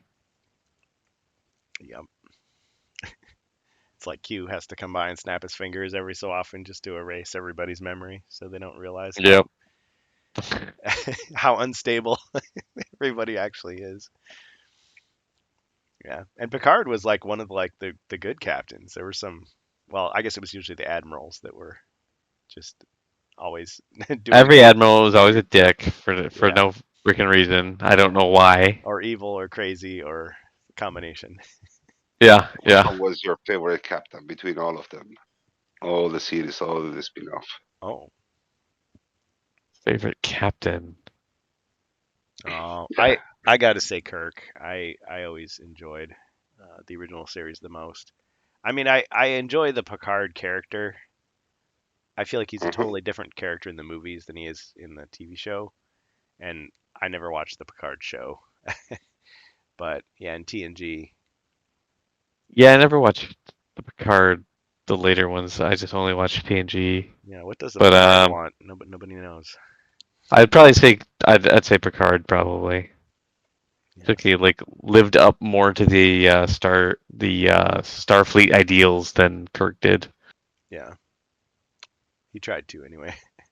He tried to, and then I was thinking like the other ones. I was like Cisco and Cisco. He wasn't Zane. really a captain, but he was more just kind of a rough and gruff kind of a hole. Yeah, but he was That's my, He our was my like, rough and gruff "Shut the hell guy. up, O'Brien! Just fix the favorite damn probably. replicator." Like what? Wow, They put him on Probably an is outpost. because it's my favorite. what the hell was that? Oh, you like Janeway. Cisco the best? Cisco Janeway was because fine. I don't know. Cisco was special for me. I don't know why. I connect with you. Why? Yeah. Um, Picard was I don't know, too much bound to the dogma of the Federation, but at the same time was like He was like a was super doing crazy patriot. stuff. Sometimes he was he Yeah, was naive. He was like he could be pompous. Uh, Yeah. Yeah. I mean, there were episodes where I definitely enjoyed like a grumpy Picard. You know, it's like okay, Yeah. he kind of had to bend a little bit. Kind of loosen up a little bit. But yeah, Cisco was interesting because yeah, he's stuck on this outpost. His wife is killed, basically, and it's Picard's fault. Although, I mean, he was controlled by the Borg, so really, it's Yeah. not Yeah. really his fault. But then he has that whole plot where he basically becomes a prophet. Um, man, Yeah. we have to deal day by day with the Kardashian. So come on, yeah, it's you couldn't you blame him. need He God he had to get his hands to be dirty. He had to there. get the glamorous So assignments. we all agree then that Jonathan Archer was the worst. Who? Ah, Oh man. I loved it, but Got it was not Crapula. the worst. No, Oh, I'm just kidding. so It was not the worst. man, I The I new one there was in Discovery. Discovery. I don't In even remember the Discovery. Well, I will. Michael There Burnham was was the main character, but I don't remember the captain's name in that show. yes, but the captain a different race was an alien. Okay, the actor is Jason the Isaacs. same that did you remember Hellboy? He had a fish creature as a friend. Oh, Oh, Okay, Doug. Shit, what's his I don't name? remember the name, but bad with Fishman, names. Doug Fishman. Doug. Hmm. No, Damn it! I don't remember the I actor's know his name. It's Doug something. Hold on. Look at IMDb. Doug Jones. He Doug Jones. Okay, I he's remember an Hellboy. incredible actor, Okay, and they give you a very interesting character to play because you they evolve it. Discover I didn't like Discovery in general, but I can save him. Him is really good He's awesome and in very good everything he's in. Yeah. actor. so he did his best, but it didn't save the show. Yeah, he's great. He was in Hellboy. What was he in? The Shape of Water. Um, Oh, the Avatar sequel. Oh yes, they yeah. choose him because he's the only one that he's not Skinny. um, He's so he's not skinny. claustrophobic, and Yeah. he can save this kind of. You fit in these weird costumes. Yeah. Oh, Uh, yeah. he was the weird eyeball in the hands creature in Pan's Labyrinth. Oh, Yes, okay. If you guys have ever seen Yeah, that, I've seen that. he was that character I have. too. That was a Yeah. that was a wild movie. Oh yeah. Yeah. He's always playing some weird character creature uh in different movies. Yeah. Wow. Yeah, I didn't. I think I watched. My rule is usually like 4 episodes to judge a series, and Okay. I obviously broke that with Game of Thrones. I'm just like, one's enough. But Discovery, I think I got 3.5, and I was like, nah, I'm tuned out of this. It's just not grabbing me. Just not interesting. But maybe if I'd hung around, who knows? Yeah. Enterprise, I really wanted to like it, and I hadn't. So I watched Voyager after I watched Enterprise, and after I saw Voyager, I liked Enterprise less because for some reason, like so many things in Enterprise were it felt like they were just imitating things in that had already been done in Voyager. Yes. And Yes. Voyager, 100%. okay, so it wasn't just me. And I feel like Voyager had I so want to many. stop. Go ahead, go ahead. I want to stop you there because if you look every single episode of Star Trek, okay, is like an archetype of a sci-fi trope. It's like Every poetry, it single one. rhymes. Okay, and but you can see in the period they were all doing, they were practically taking the same archetype trope and doing their own spin in every series, not just in Star Trek. Star Trek repeated, okay, in the 90s, in the beginning of the 2000. Okay, they keep repeating the same tropes. So maybe I just need Okay, to watch more sci-fi from that era. but if you're going to see it, okay, instantly, okay, after the first 2 minutes, even if you never saw the episode, you know already which one is going to be the trope, and you're going to see which one is the spin they put in the episode. I guess there's nothing really wrong with that. Genre stories do kind of do that, but I suppose, yeah, if I go back to that era, I watched Star Trek. That's all I watched. I didn't It's watch. sort of like poetry. It rhymes. Yeah, exactly. But I mean, I wasn't watching Babylon 5. I wasn't watching Farscape I've never seen or that either. Firefly Babylon 5. or Deep Space Co- Nine. Come on, guys, no. DSV. Come on. Sorry, dude. SeaQuest. I'm sorry. Yeah, SeaQuest. I watched SeaQuest. Lots of SeaQuest. SeaQuest, DSV. Or Absolutely. what I was the other love one? that show. Stargate, SG1, Sliders. I saw a few episodes of Sliders. That wasn't really a. Yeah, That that was is a more. good Nice. example. If you watch all the episodes of SG1, you're going to see the same stereotype, archetype Mhm. trope in every Yeah, episode. yeah. This Yeah. one can be the same episode of the season one of Star Trek. You will So see. it'll be familiar. They, yes, they all follow. They all have their own spin, but they're all with the same archetype. Yes, yes. All right. Well, I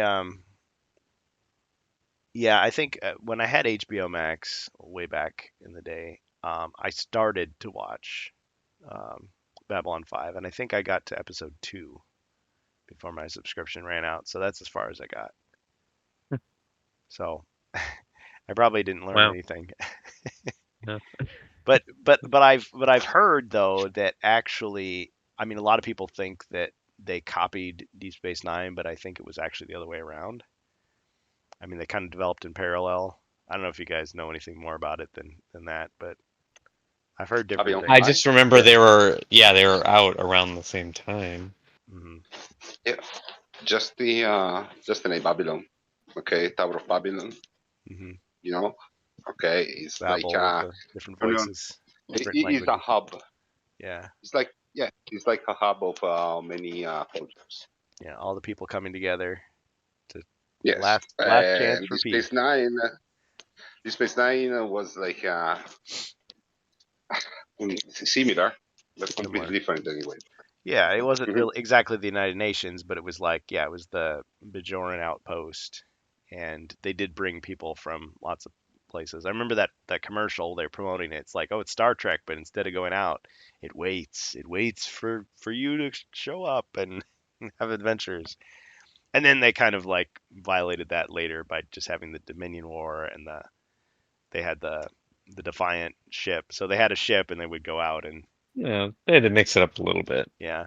But then with Babylon 5, it was, what was it called? It was like the Shadow War or something. There was like a war arc that everyone I've talked never about. seen a single episode of it Yeah. ever. See, I've just seen the beginning of it, but yeah, it reminded me a lot of Deep Space Nine. You had a station, you had a bunch of aliens that didn't trust each other, and the people that ran the station were trying to like kind of keep everybody calm. But then there was like intrigue and stuff. But then there was some other story that was coming in the future, in future seasons, that there was going to be a big war, and so they had these big battles and stuff. And the CGI is extremely dated, and I guess they threw away the original elements, and so now they wanted in recent years they wanted to do like a remaster, like with modern special effects, but they couldn't do it because the stuff was gone. So they'd have to like start from scratch. It would be too expensive, so they just didn't do it, which is Yeah. too bad. So you get these like really awesome looking scenes of the actors on on the stations, and then they show the ships, and it's like video games, like really outdated video games. Oh well. I mean, I have the Star Trek remastered Blu-rays, and it's like I have some nostalgia for the old footage of the Enterprise. It's always going around like the same planet, like orbiting the same planet, and like firing the phasers off screen. And but you see that 80 times, and it's like, eh. So it is kind of neat to see CGI versions of it because they tried to play it pretty close to like the storyboards, like how it would have been. It's just that was a cost saving measure back then to just reuse the same footage over and over. Oh well. Yeah, yeah, it was extremely expensive doing CGI in that Oh period. yeah. Sci-fi has always had that problem. It's like you've got these big ideas that are very expensive to like depict, and so you do the best you can, and you hope Yeah. that the How many ideas are times? so good that people overlook your smoke and mirrors. Well, in Enterprise Next Gen, how many times they use the same models for the ship of the aliens?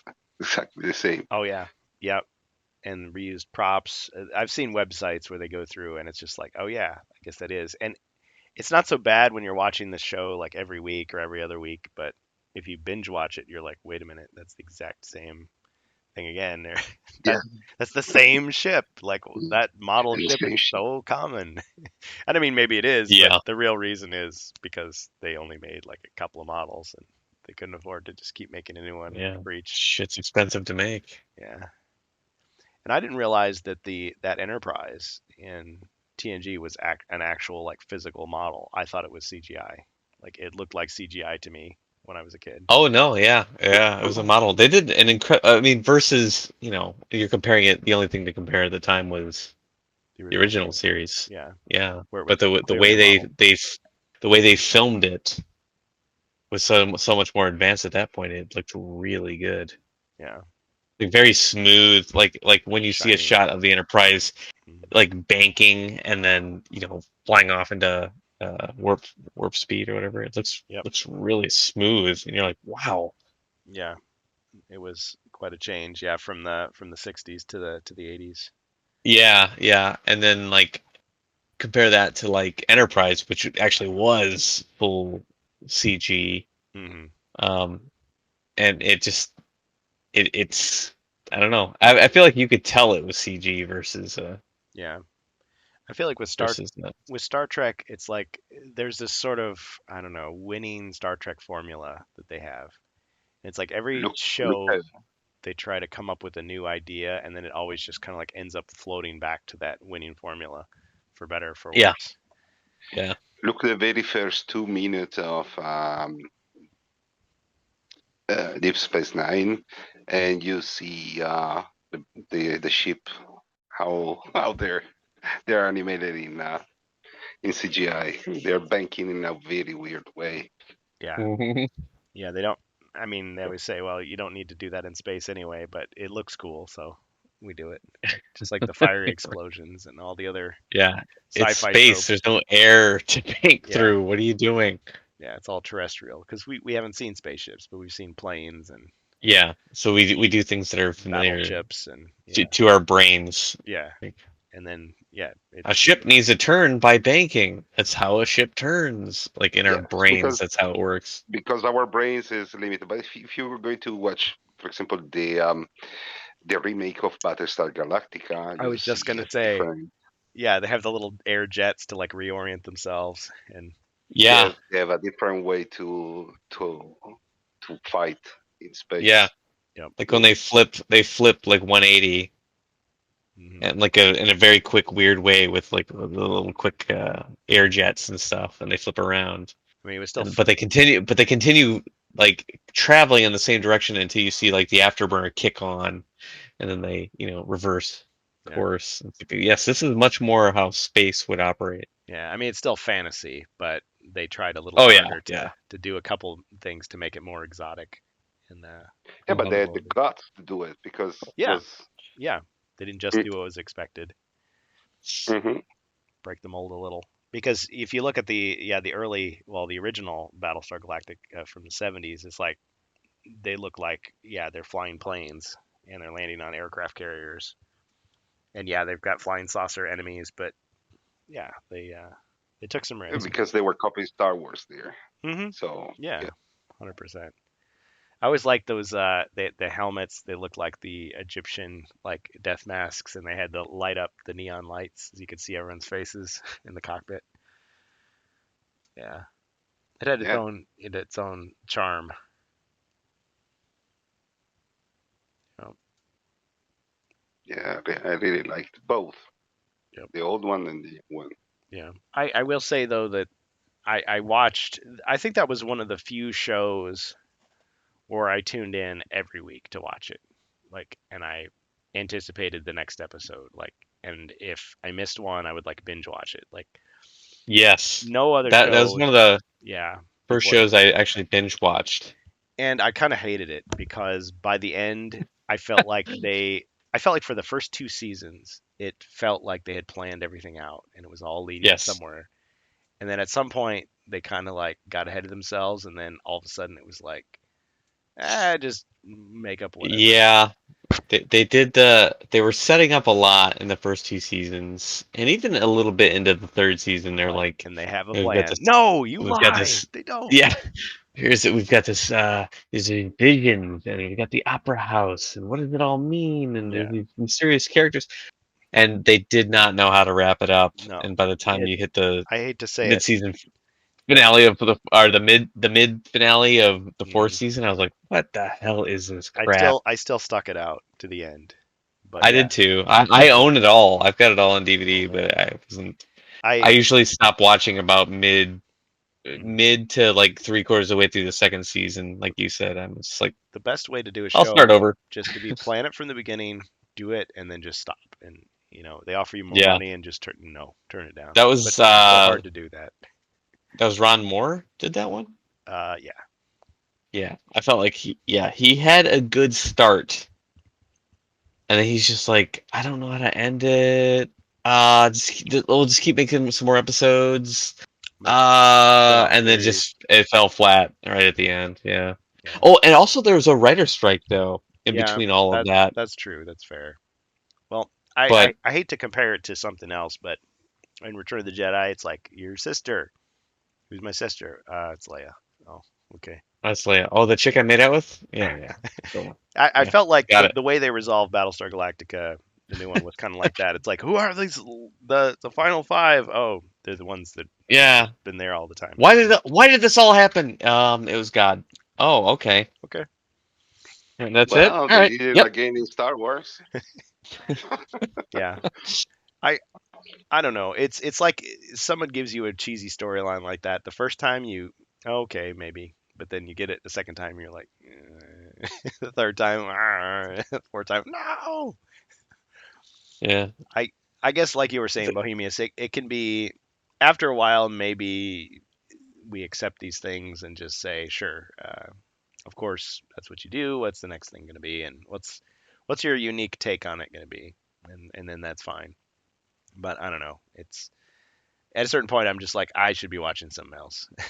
I've had enough. But This was enough. Yeah. I've eaten Yeah. enough This is peanut not butter okay, cool. chocolate cake. It's see, diminishing returns. so This is doo doo in crap. honor of Strange Bus, let's talk 2 minutes about Star Wars. Oh, Let's talk about Ray, Uh-oh. Ray and Kylo. hey.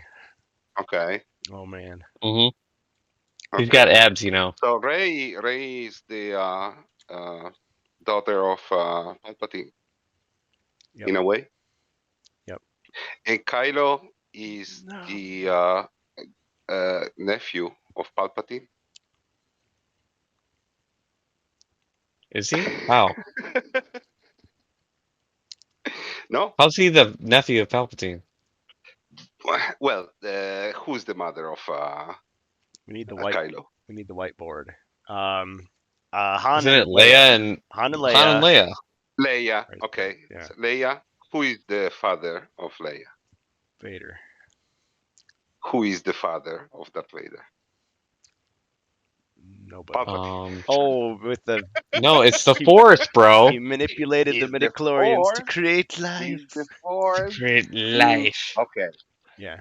Oh, Well, okay. he manipulated, but he is the father, So right? you're saying, wait, is this like a expanded universe thing, or like from a fucking novel or something, like where No, we're just No. Well, Palpatine manipulated we're, Shmi's womb well, or well. Wait a something? minute. Wait a minute. Wait a minute. yes, So, in a comic book happened. Oh, I didn't Okay. know that. You, well, Oh shit. even if you so don't, that's why they did the accolade. The accolade they use practically the same concept yeah, to infer the Palpatine.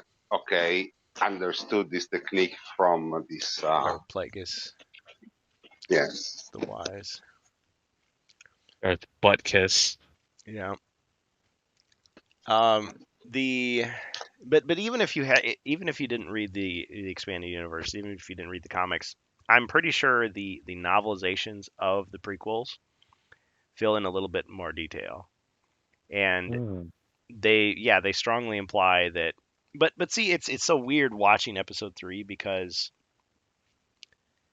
on one level it sounds like Palpatine is just completely BSing the whole thing. He made it all up. Oh yeah, I knew this guy who taught me how to like become immortal. It's awesome. And then, oh, you killed everybody to become my apprentice. Ha, just kidding. I didn't actually know any of that stuff, but I'm sure we could figure it out. It's like that point you throw him off the Herp building. a derp. Oh, you still trust me after that? Ha ha ha. That's Yeah. convenient. Well, it's too late. I'm your only friend now.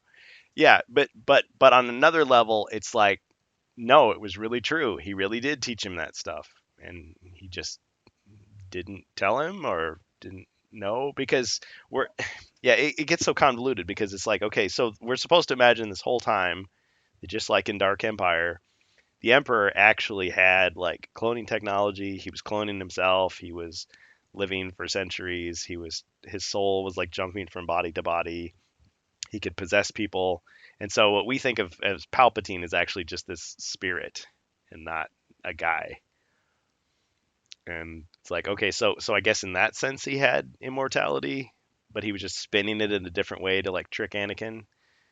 But then so this other guy, if he existed at all, taught him how to like create life with the Force. But that's how Anakin was born.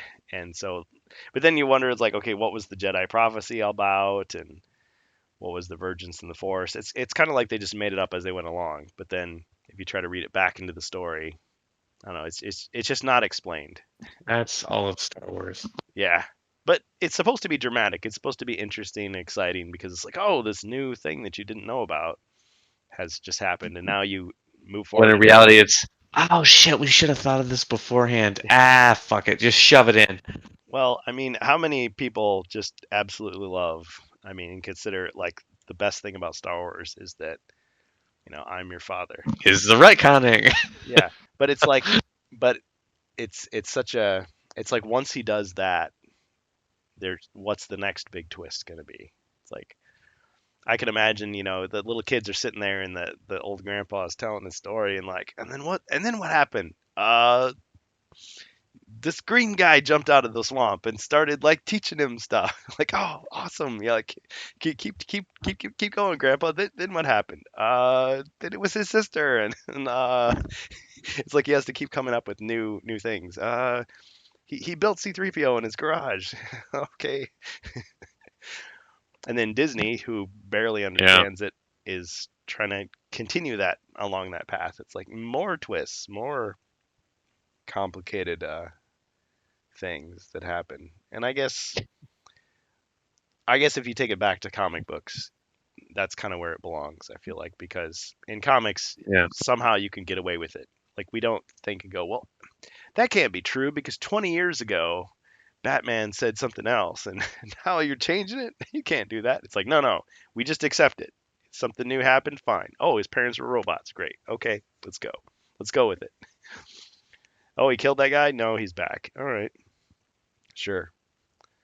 But I don't know. In a movie, it's a different level of acceptance of that kind of stuff for me. I have a harder time just swallowing it. So I guess if I'm watching The Force Awakens, then I'm just sort of watching The Force Awakens. I'm not thinking about the prequels or some TV show or the original trilogy or vice versa. I'm not thinking about that.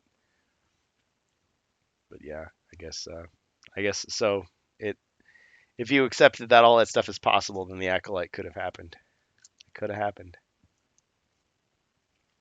One guy took off a shirt, another guy takes off a shirt. It works. That'd be a lesson. It'll always work out. Yeah, I didn't understand that part. This one's for the ladies. No, look, even when Attack of the Clone came out, Mhm. okay, I didn't. I know that was necessary, but I didn't like. It was too much romance, in my opinion. All the Because romance. in my opinion, Star Wars was not that. The romance was just um, a comedy relief. Yeah, yeah. Yeah, The bickering couple on okay, the Falcon. It's like you yes, like me, don't you? No, you're exactly. a slob. Come on, just a little And I, bit. No. and I love that, and I love that because it was just a little banter. It was not Yeah, nothing more, and more yeah. was action. It wasn't a couple of awkward Okay, teenagers being really cringy. Like oh, that's too realistic. I don't want to see that. yeah, I don't want to see that in Star Wars because I can see that in another movie. Right? In Star Wars, I don't. Yeah, I didn't like it that part, but yeah. They're going on if you dates and really look, stuff. yeah, exactly. 51st But Star Wars if dates. you look, if you look at that movie, okay, if you watch it, Hmm. we ignoring the romance, it's a great movie. Yeah, it's actually one of my favorite Star Wars movies, Attack of the Clones. Believe it or not, Yeah, they I they can look got past that. probably the most intense action Hmm. scene in the entire saga. They have this action scene that is infinite at the end of the Attack of the Clones. There's a lot to recommend it. Um, but yeah, there's pieces of it that are kind of like, oh, wow. Yeah, Yeah, I'll go get more popcorn while that scene's going. I mean, I can understand what the meaning of it. It's just, yeah, it's not as great. and for me was I was expecting to fight, okay, with Yoda fighting. I was in ecstasy when I see him for the first time. Oh yeah, yeah. People love CGI Yoda. They cheered for him in the theaters. Like that was a universal thing. Everybody cheered. And I jump off to my chair. yeah, I was and yet when you think about it, you're like, wait a minute, this scene is completely silly. But it worked, I guess, because people liked it. Yeah, I didn't care because he approached with a fighting style that you were not expecting. yeah, not at all. You didn't expect that fighting style from Yoda, Nope. okay? Because you see him like very Tai Chi, okay? Because Tai Hmm. Chi very slow, Hmm. okay? Thinking about everything. But if you see a fight between Tai Chi masters, they're extremely fast. Yeah, we've been getting so sucked into our conversation. I was neglecting the chat. I'm sorry. I should respond to some of these. But just one thing about the Yoda thing, people were making all kinds of wisecracks about the Yoda scene in Attack of the Clones after the fight. It's like when he goes back to like hobbling on his cane. They're like, "Oh, it was all just an act, so he could collect his disability check." What a cheat! But no, it's like, oh, he's using the Force to like give himself like acrobatic ability, so he's exhausted. Yeah. Just a little In the old field, they guy. were crazy Beyblade. So yes, Yoda Beyblade. It's Beyblade. like spinning top. Oh man. See, comparison I always heard was Sonic the Hedgehog. He's doing the spinning. Yeah. Okay, so people are saying, what's the deal with this tseuquest guy? Feels like an unboxing, more like a video of things that I'll never be able to get. Well, to that, nameless, some people already have tseuquest. It's just that if you're living outside Europe, especially outside of Spain, you probably don't have it. And the question is, yeah, when will you ever get it? I part of me wants to have a copy of tseuquest. I know that's not a popular opinion because there's definitely people that are still pissed off about the whole project that started, waiting 10 years and not getting anything and pre-ordering and not getting anything. So I can understand that. Um, or allegedly some of those artists that worked on it didn't get paid or didn't get paid enough for what they did. I don't know about all that, but if I was one of those people, yeah, I'd be pissed. But as far as just a game that you could have and use, I mean, you can use those rules for inspiration. I think we already talked about that. If you just want to look at somebody's HeroQuest mod, maybe inspire yourself to create your own. That's a cool thing. Uh, Nameless says, are Renegade and Avalon Hill related somehow? Renegade is now Axis and Allies. It used to be an AH thing. Heroscape too.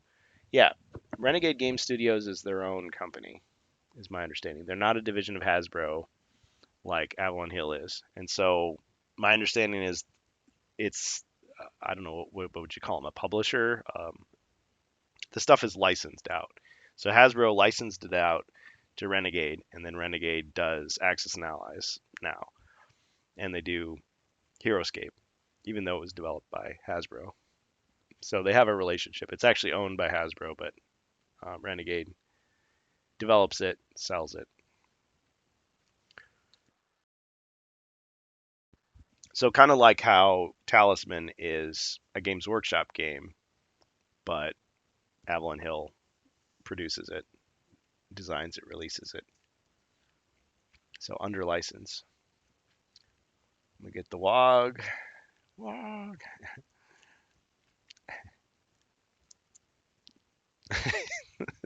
Talking about the lint. Yep. I like when you guys comment like on the thing we're talking about. It's great because I I don't pay attention and I miss it. It's like that was a really good comment. I need to come back to that. Well, guys, any other comments or topics we should talk about? We did our Star Wars I thing. don't know. I did buy I a don't know. used. We can come back to HeroQuest and keep ranting about Yeah, we the need. PR. Yeah, so Chris Nato working for Tops now. But man, his playbook, I was enjoying that. I was enjoying the chase. I was enjoying the teasers, the word games, the puzzles, the hidden clues. That whole thing was a lot of fun. And I don't know how much effort it took to do all that, but it kept me interested. And I'm not saying you have to do that exact thing, but yeah, anything's better than kind of what they've been doing now, which is kind of just yeah, getting our hopes up and then going, oh, just kidding, it's the same old thing. And wait till the next convention and then there's nothing and then wait till the next one. Yeah. If they were Yeah. just starting out, I wouldn't mind so much because I remember the very beginning of HeroQuest remake, it was a lot of waiting around, a lot of like them not telling us stuff or giving very, very canned responses.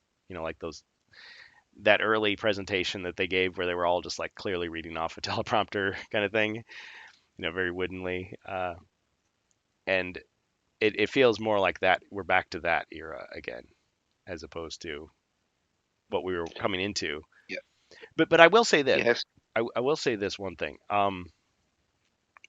From what I hear, from what I've been told, and I won't reveal sources, but the whole bringing HeroQuest to conventions was actually a big step for them.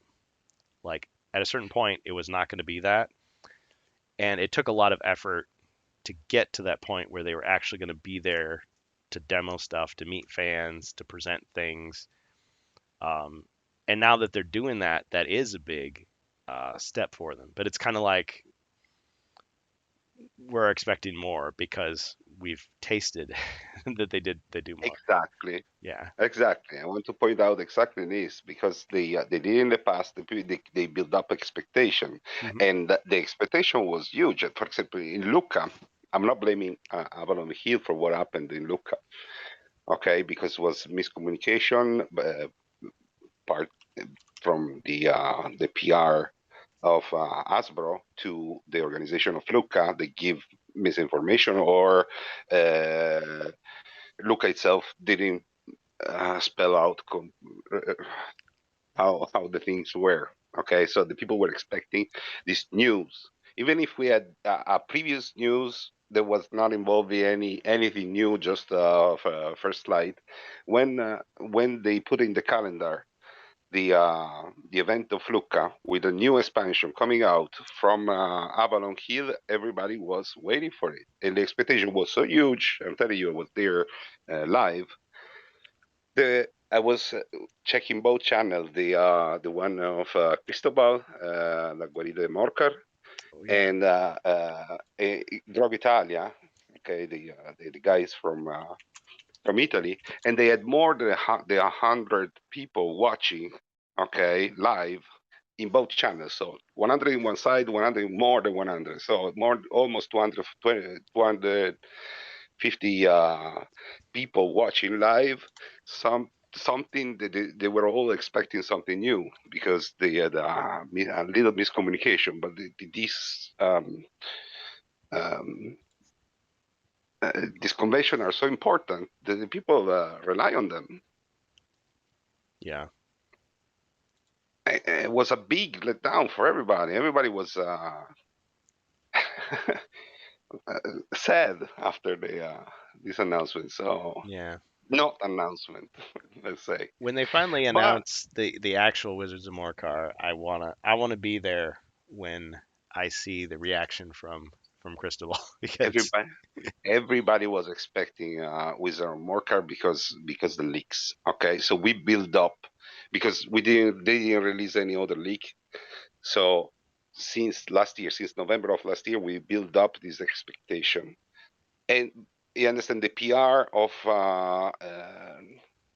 Avalon Hill or Hasbro, they should know that they indirectly create this expectation. hmm yeah, So they have to know what they're they had doing. to say, I'm sorry guys, we're not going to present anything Yeah. new this year. They should have said that. Okay, Yeah. we are finishing our campaign for the presentation of First Light Yeah. Just because what it is. you're right. There's a simple courtesy. I'm just trying to think of like in daily life or even business. It's like you set up a meeting with somebody, and it's like at the Mhm. last minute, oh, I got to cancel. It's like okay, you just So cancel it. you see live 196 like La Guarida Oh. de Morcar live. Yep. Okay, they probably double the people in the other side. They were more than 300 people Wow. waiting for the announcement Yep. live. Yeah. Well, it's like when the when You let down 300 yeah, of your fans. Is too it much. it's not as big as like the Guardian Knight thing, but I mean they apologize for that. And at the time I was like that's so weird, but it's a business thing. It's like yeah, you've created buzz with your customers and then it's like negative buzz because they're like, "Oh, you disappointed us." Yeah, So it's like even just a token gesture of, "Hey, we're sorry. We had to change our plans. Here's what you can expect moving forward." Like, okay. And then, maybe you're a little bit skeptical until you see the results, but at least you have something to go on as opposed to just, oh, they just dropped the ball and moved on as if it never happened. Like that's kind of weird. and but they could have put like a little patch. Okay, with the interview they did then Italian Grog did Mhm. the interview to Doug, but they were not allowed to ask anything about Yeah. future release. Yeah. And that's not Doug's choice. That's just what's imposed upon him. But it's like, Of course, I'm not blaming Doug, but I'm saying they we could love have put Doug. a patch Just saying, but yeah. giving Doug the possibility to spill a little bit the Yeah. beans, at Yeah. least to fix this PR disaster. Yeah. Yeah. Because I mean, when I talked to Patrick about the cover, I mean, it's like I could tell he was uncomfortable, but his job is to like explain stuff like that to us. So he gave a pretty good explanation of why they changed the cover and maybe why it would be slightly delayed because of that. And it was like I was glad to hear it, and a lot of people were glad to hear it to say, yeah, he explained it. And it's like, yeah, when you just cut us off like that and just say, well, you know, we just can't talk about this. It's like, okay, so that means it's going to happen. It's like the thing that we really want to know, yeah, you have to address it. You have to address it. And it's not fair to these guys, these Avalon Hill guys that they put out there to represent the company because yeah, they're not equipping them to be able to deal with the issues people are presenting. Yeah, we don't expect them to open the entire company portfolio and tell us everything about how everything works, but just yeah, you built up the expectation, you had to change it, and now people are wondering why, what's happening next, and they're gonna ask. Yeah, Yes. Yeah. No, no, man, it's reasonable uh, for us to wonder those things. I understand. He said anyway something.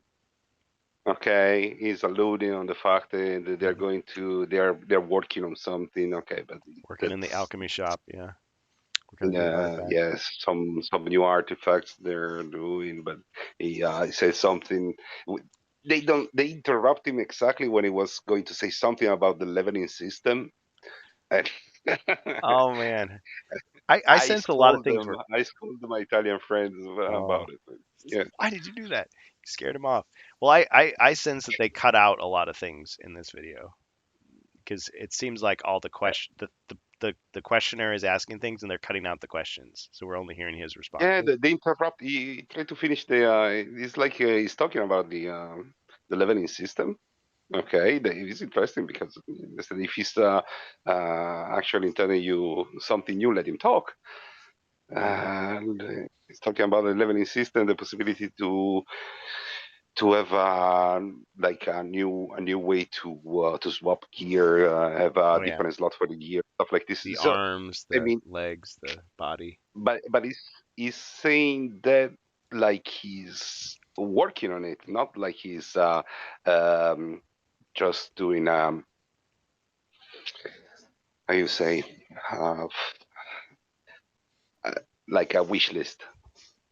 It's because they asked him about his wish list, but he was saying that it would be nice to do it. So it's like he's thinking to introduce this leveling system in the game.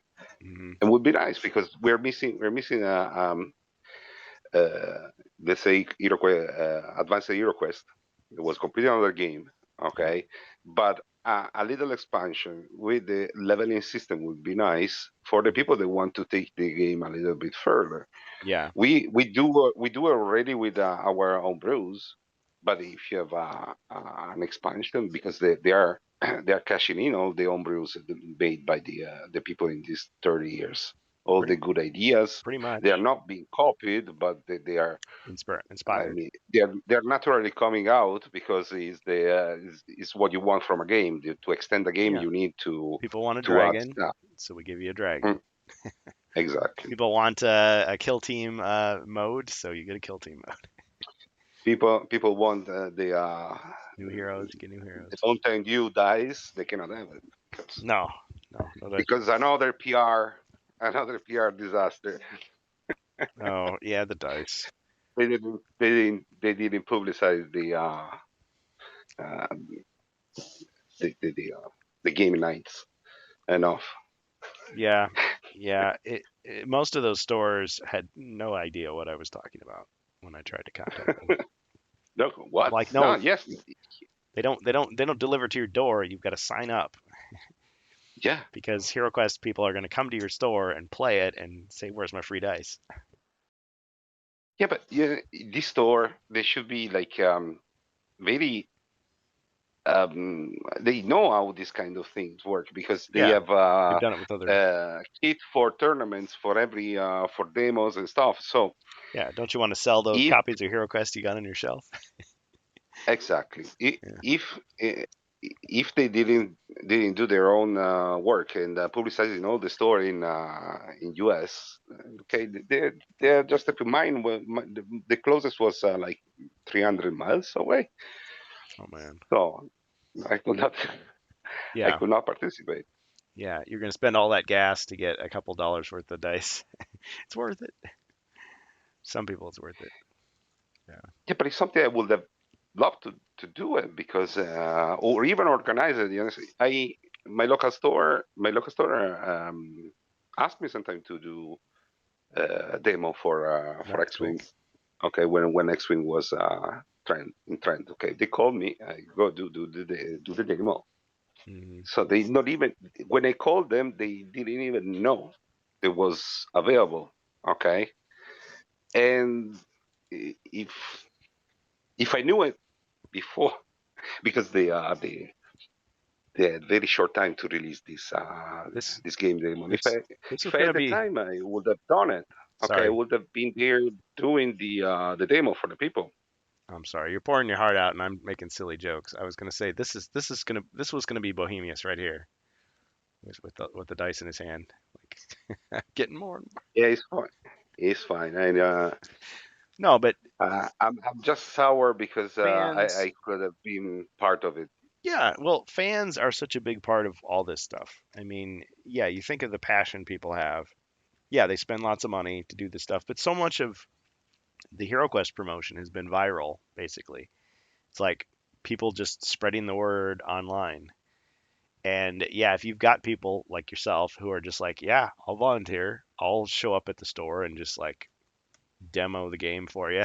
And all I ask is a couple of little plastic cubes. You can pay me in plastic cubes. It's like that's a fair deal. I mean, it promotes your product, and you're a fan who's loyal and is going to spread the good word. So why not? It's like use the resources you have, use the fan community you have, mobilize us to promote your product. I mean, as long as you've got our loyalty. I mean, if you screw us over, we're gonna leave, and you won't have that. But as long as you have that goodwill, Yeah, what but it's not the problem of the store. It's not their fault. It's the I'm still saying company, the it's company, Hasbro's PR that yeah, didn't spread the information to the stores. yeah, yeah. There was not effective communication between them, such Yeah, that they could and benefit from this. It's like, oh yeah, we're having this nationwide program where you can go to these various stores and you can play HeroQuest and get free dice. Like, isn't that great? And then most of the stores are not participating. So, okay. but they said that they were going to put this event on the store locator of Wizard. They never done it. Mm. Yeah, yeah, I know what you mean. When I looked up stores in my area, it was like Magic the Gathering, D&D. And so I just got the numbers and I called those stores and I asked them, "Are you doing it?" And they're like, "No," or "We haven't heard of this." Yeah. So yeah, I would have had to travel to another state probably to get something. Yeah. No, well, it was ridiculous. I mean, if they're going to do it again, I hope they learn from their Yeah, mistakes. learn from your mistakes for sure. Because yeah, there's something definitely to be said about demoing a game. I mean, when I go into those friendly local game stores, like it's all the same. You look at the shelves and you just see big, heavy shrink wrap boxes with big, expensive stickers on every single one. And so all you've got to go on is you flip the box around and you hope that on the back of the box they show you what comes in the box and what the game is like. But that's it. But how cool would it be if you've got somebody at a table saying, "Oh, you just want to play it and try it out for free?" Sure. You could just sit there for 15 minutes, half hour, hour, whatever, play it. And that's what we did at Gen Con. That's what you do at these conventions because that's a great way to show off your stuff. But you could just do it in the store. The store that maybe you say, "Oh, I'll think about it. I'll come back." And yeah, sure, I do want to buy this HeroQuest thing. Or no, that's not what I want, but what else do you have along those lines? Show me something else. Maybe you find the one that you want and then you walk away, a satisfied customer because you bought something. Try before you buy. Free sample. That's what it is. Yeah. Because yeah, you can watch a video online Right. of somebody playing, but it's not quite the same. There's something about sitting there actually, holding it in your hands and maybe explaining it to you, and you can ask them questions. Well, Wait a minute. What do you mean I can't attack diagonally? Can you explain that? Orthogonally adjacent. I don't understand what that means. What does that mean? Yeah. You cannot attack diagonally because it's too far away. Oh man. Oh, Well, I'm starting to lose my voice again. So, any closing thoughts on this? Maybe just do better next time, Hasbro. this was a bad year. I mean, from the PR aspect, because the product they show, they could do an awesome product. Hmm. So, Absolutely. good product, marketing could be better. They've done better in the Yeah. past. Yes. We hope to do better in the future. All right. Yeah, a little more understanding of like what the future, and like what the future plans are. Yeah. I'd like to see a roadmap if they have one. Yeah. Didn't even get to talk about Duke Nukem Forever. Oh well. We'll save that when Strange Oh, Bus is man. back. Holy moly. Crossover. In 1997 call, they wanted the fucking game back. When it's done. I'll show you when it's I think done. I actually bought that game and it was terrible. It was, yeah. Yeah. So I'm just gonna say this will be more of a teaser, maybe for the next rantcast. So I don't know if I'll be around for the next rantcast because I'll be at home visiting family. Oh man. Yeah, so it might be Strange Bus without me for the next one. But so there was this a slice of the 1999 version of Duke Nukem Forever that was leaked out like Good lord. in 2021. I'm And sorry. yeah, but it was funny because like this was a stage of the development where the game kind of looked like it was going to be good. And so these amateur programmers were like, "Oh man, what can we do with this?" And so they were like hacking around with it. And this Duke Nukem Forever restoration project, they showed a video recently where it's like coming into a playable state where you could actually like play it from beginning to end. Not the entire game, but at least like the first episode of it, so to speak. And then they were showing off the various things, and yeah, it's the Unreal Engine, so it's like a 2001. It's a throwback game. It's not a modern FPS. But Duke Nukem Forever was never meant to be that. The version that you played was like they had revised and rebuilt the game so many times it like didn't resemble anything that was Yeah. what people originally expected, which was more of an old school first person shooter with like edgy attitude and over the top humor and just lots of interactivity and secrets and Easter eggs and stuff like that and parody. Um, but yeah, it's in the video they were showing stuff and they were talking about. Well, I was like, oh man, they're becoming the Duke Nukem Forever developers because they're like, well, it might be ready for Christmas, but we're not sure. It's like when it's really ready. It's like, no, you're doing it again. So a year ago, they released a demo that you could play, but supposedly they're going to be releasing another one. So I don't know. I'd play it. I mean, it's free. Yeah. It's I will put forth an idea like surrounding Duke Nukem Forever and the whole development, the multiple changes in uh, engines that they went through and stuff, because we all famously know the original Duke Nukem 3D engine, the build engine. yep. Um, Shout out to Ken Silverman, who's probably like 60 by now, but hey, that shit like changed the world. But um, I feel almost like the advancement of technology stifled the creativity that came from those original games, Mm, like from Doom and Duke 3D in particular, and maybe even like Quake to an extent, but you had those limitations in those engines. So mm, there's only so much you could do with the level design and stuff like that. So you had to get creative with how you designed your levels, yeah. and made the players progress through them. And then once those limitations were removed and you had full 3D and you could just do whatever you wanted, Now you've got AI that can do it for you. Yeah, yeah, like the creativity just stifled, and the games were just far less interesting. And I feel like that's what happened with Duke Nukem Forever. Mm. It's like I think they rebuilt it several times through several different engines, Yeah, and they're like, oh, we could do so much more if we did this. yeah. It's like, okay, but New engine don't comes think out. about what more you can do with if you just did this other technology.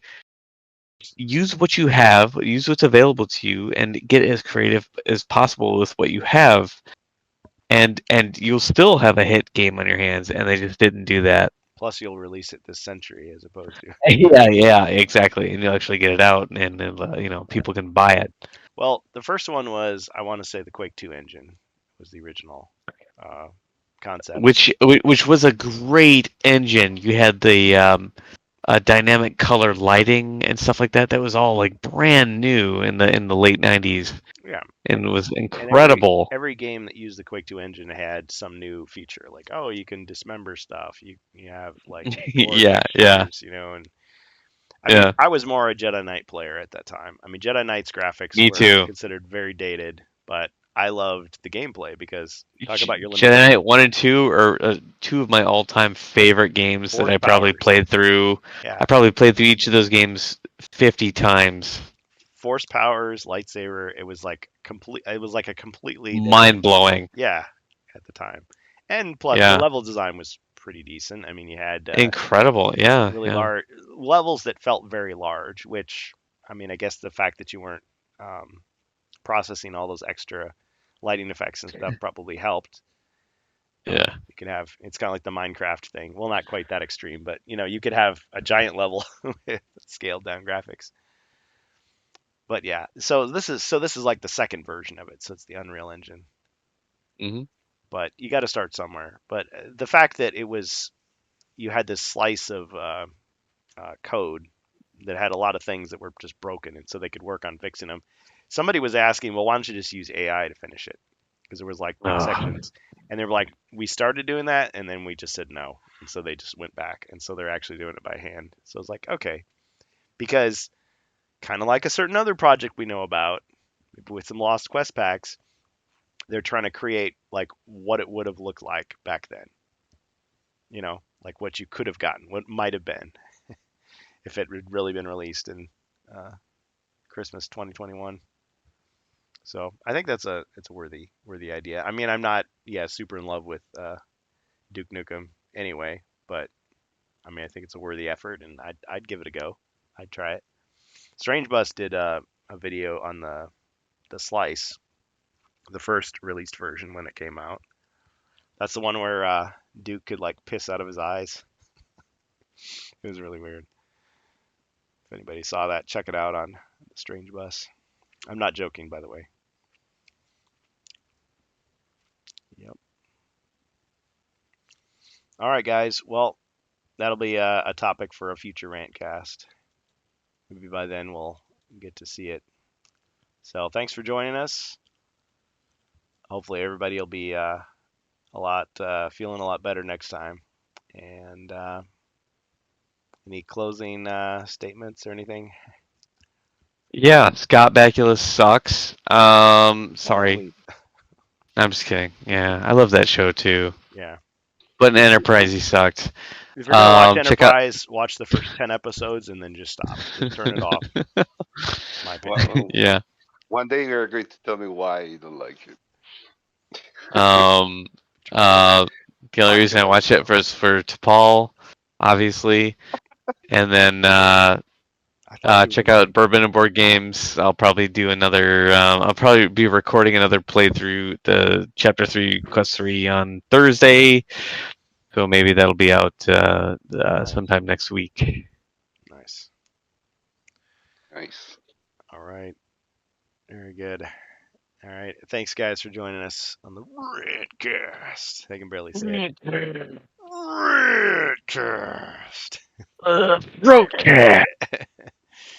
Yeah, starting to sound like the Dark Knight there. Yep. No. There's Harvey. Where's Rachel? Where the other drugs going? Pray to me. Oh man. Oh great. Okay. All right. Well, thanks everybody. I guess we'll just end it Yep. here. Have a great night. I don't know if there's anybody we can raid. We can always do that for fun. All Talk right. to you later. Yep. Good night. Rick.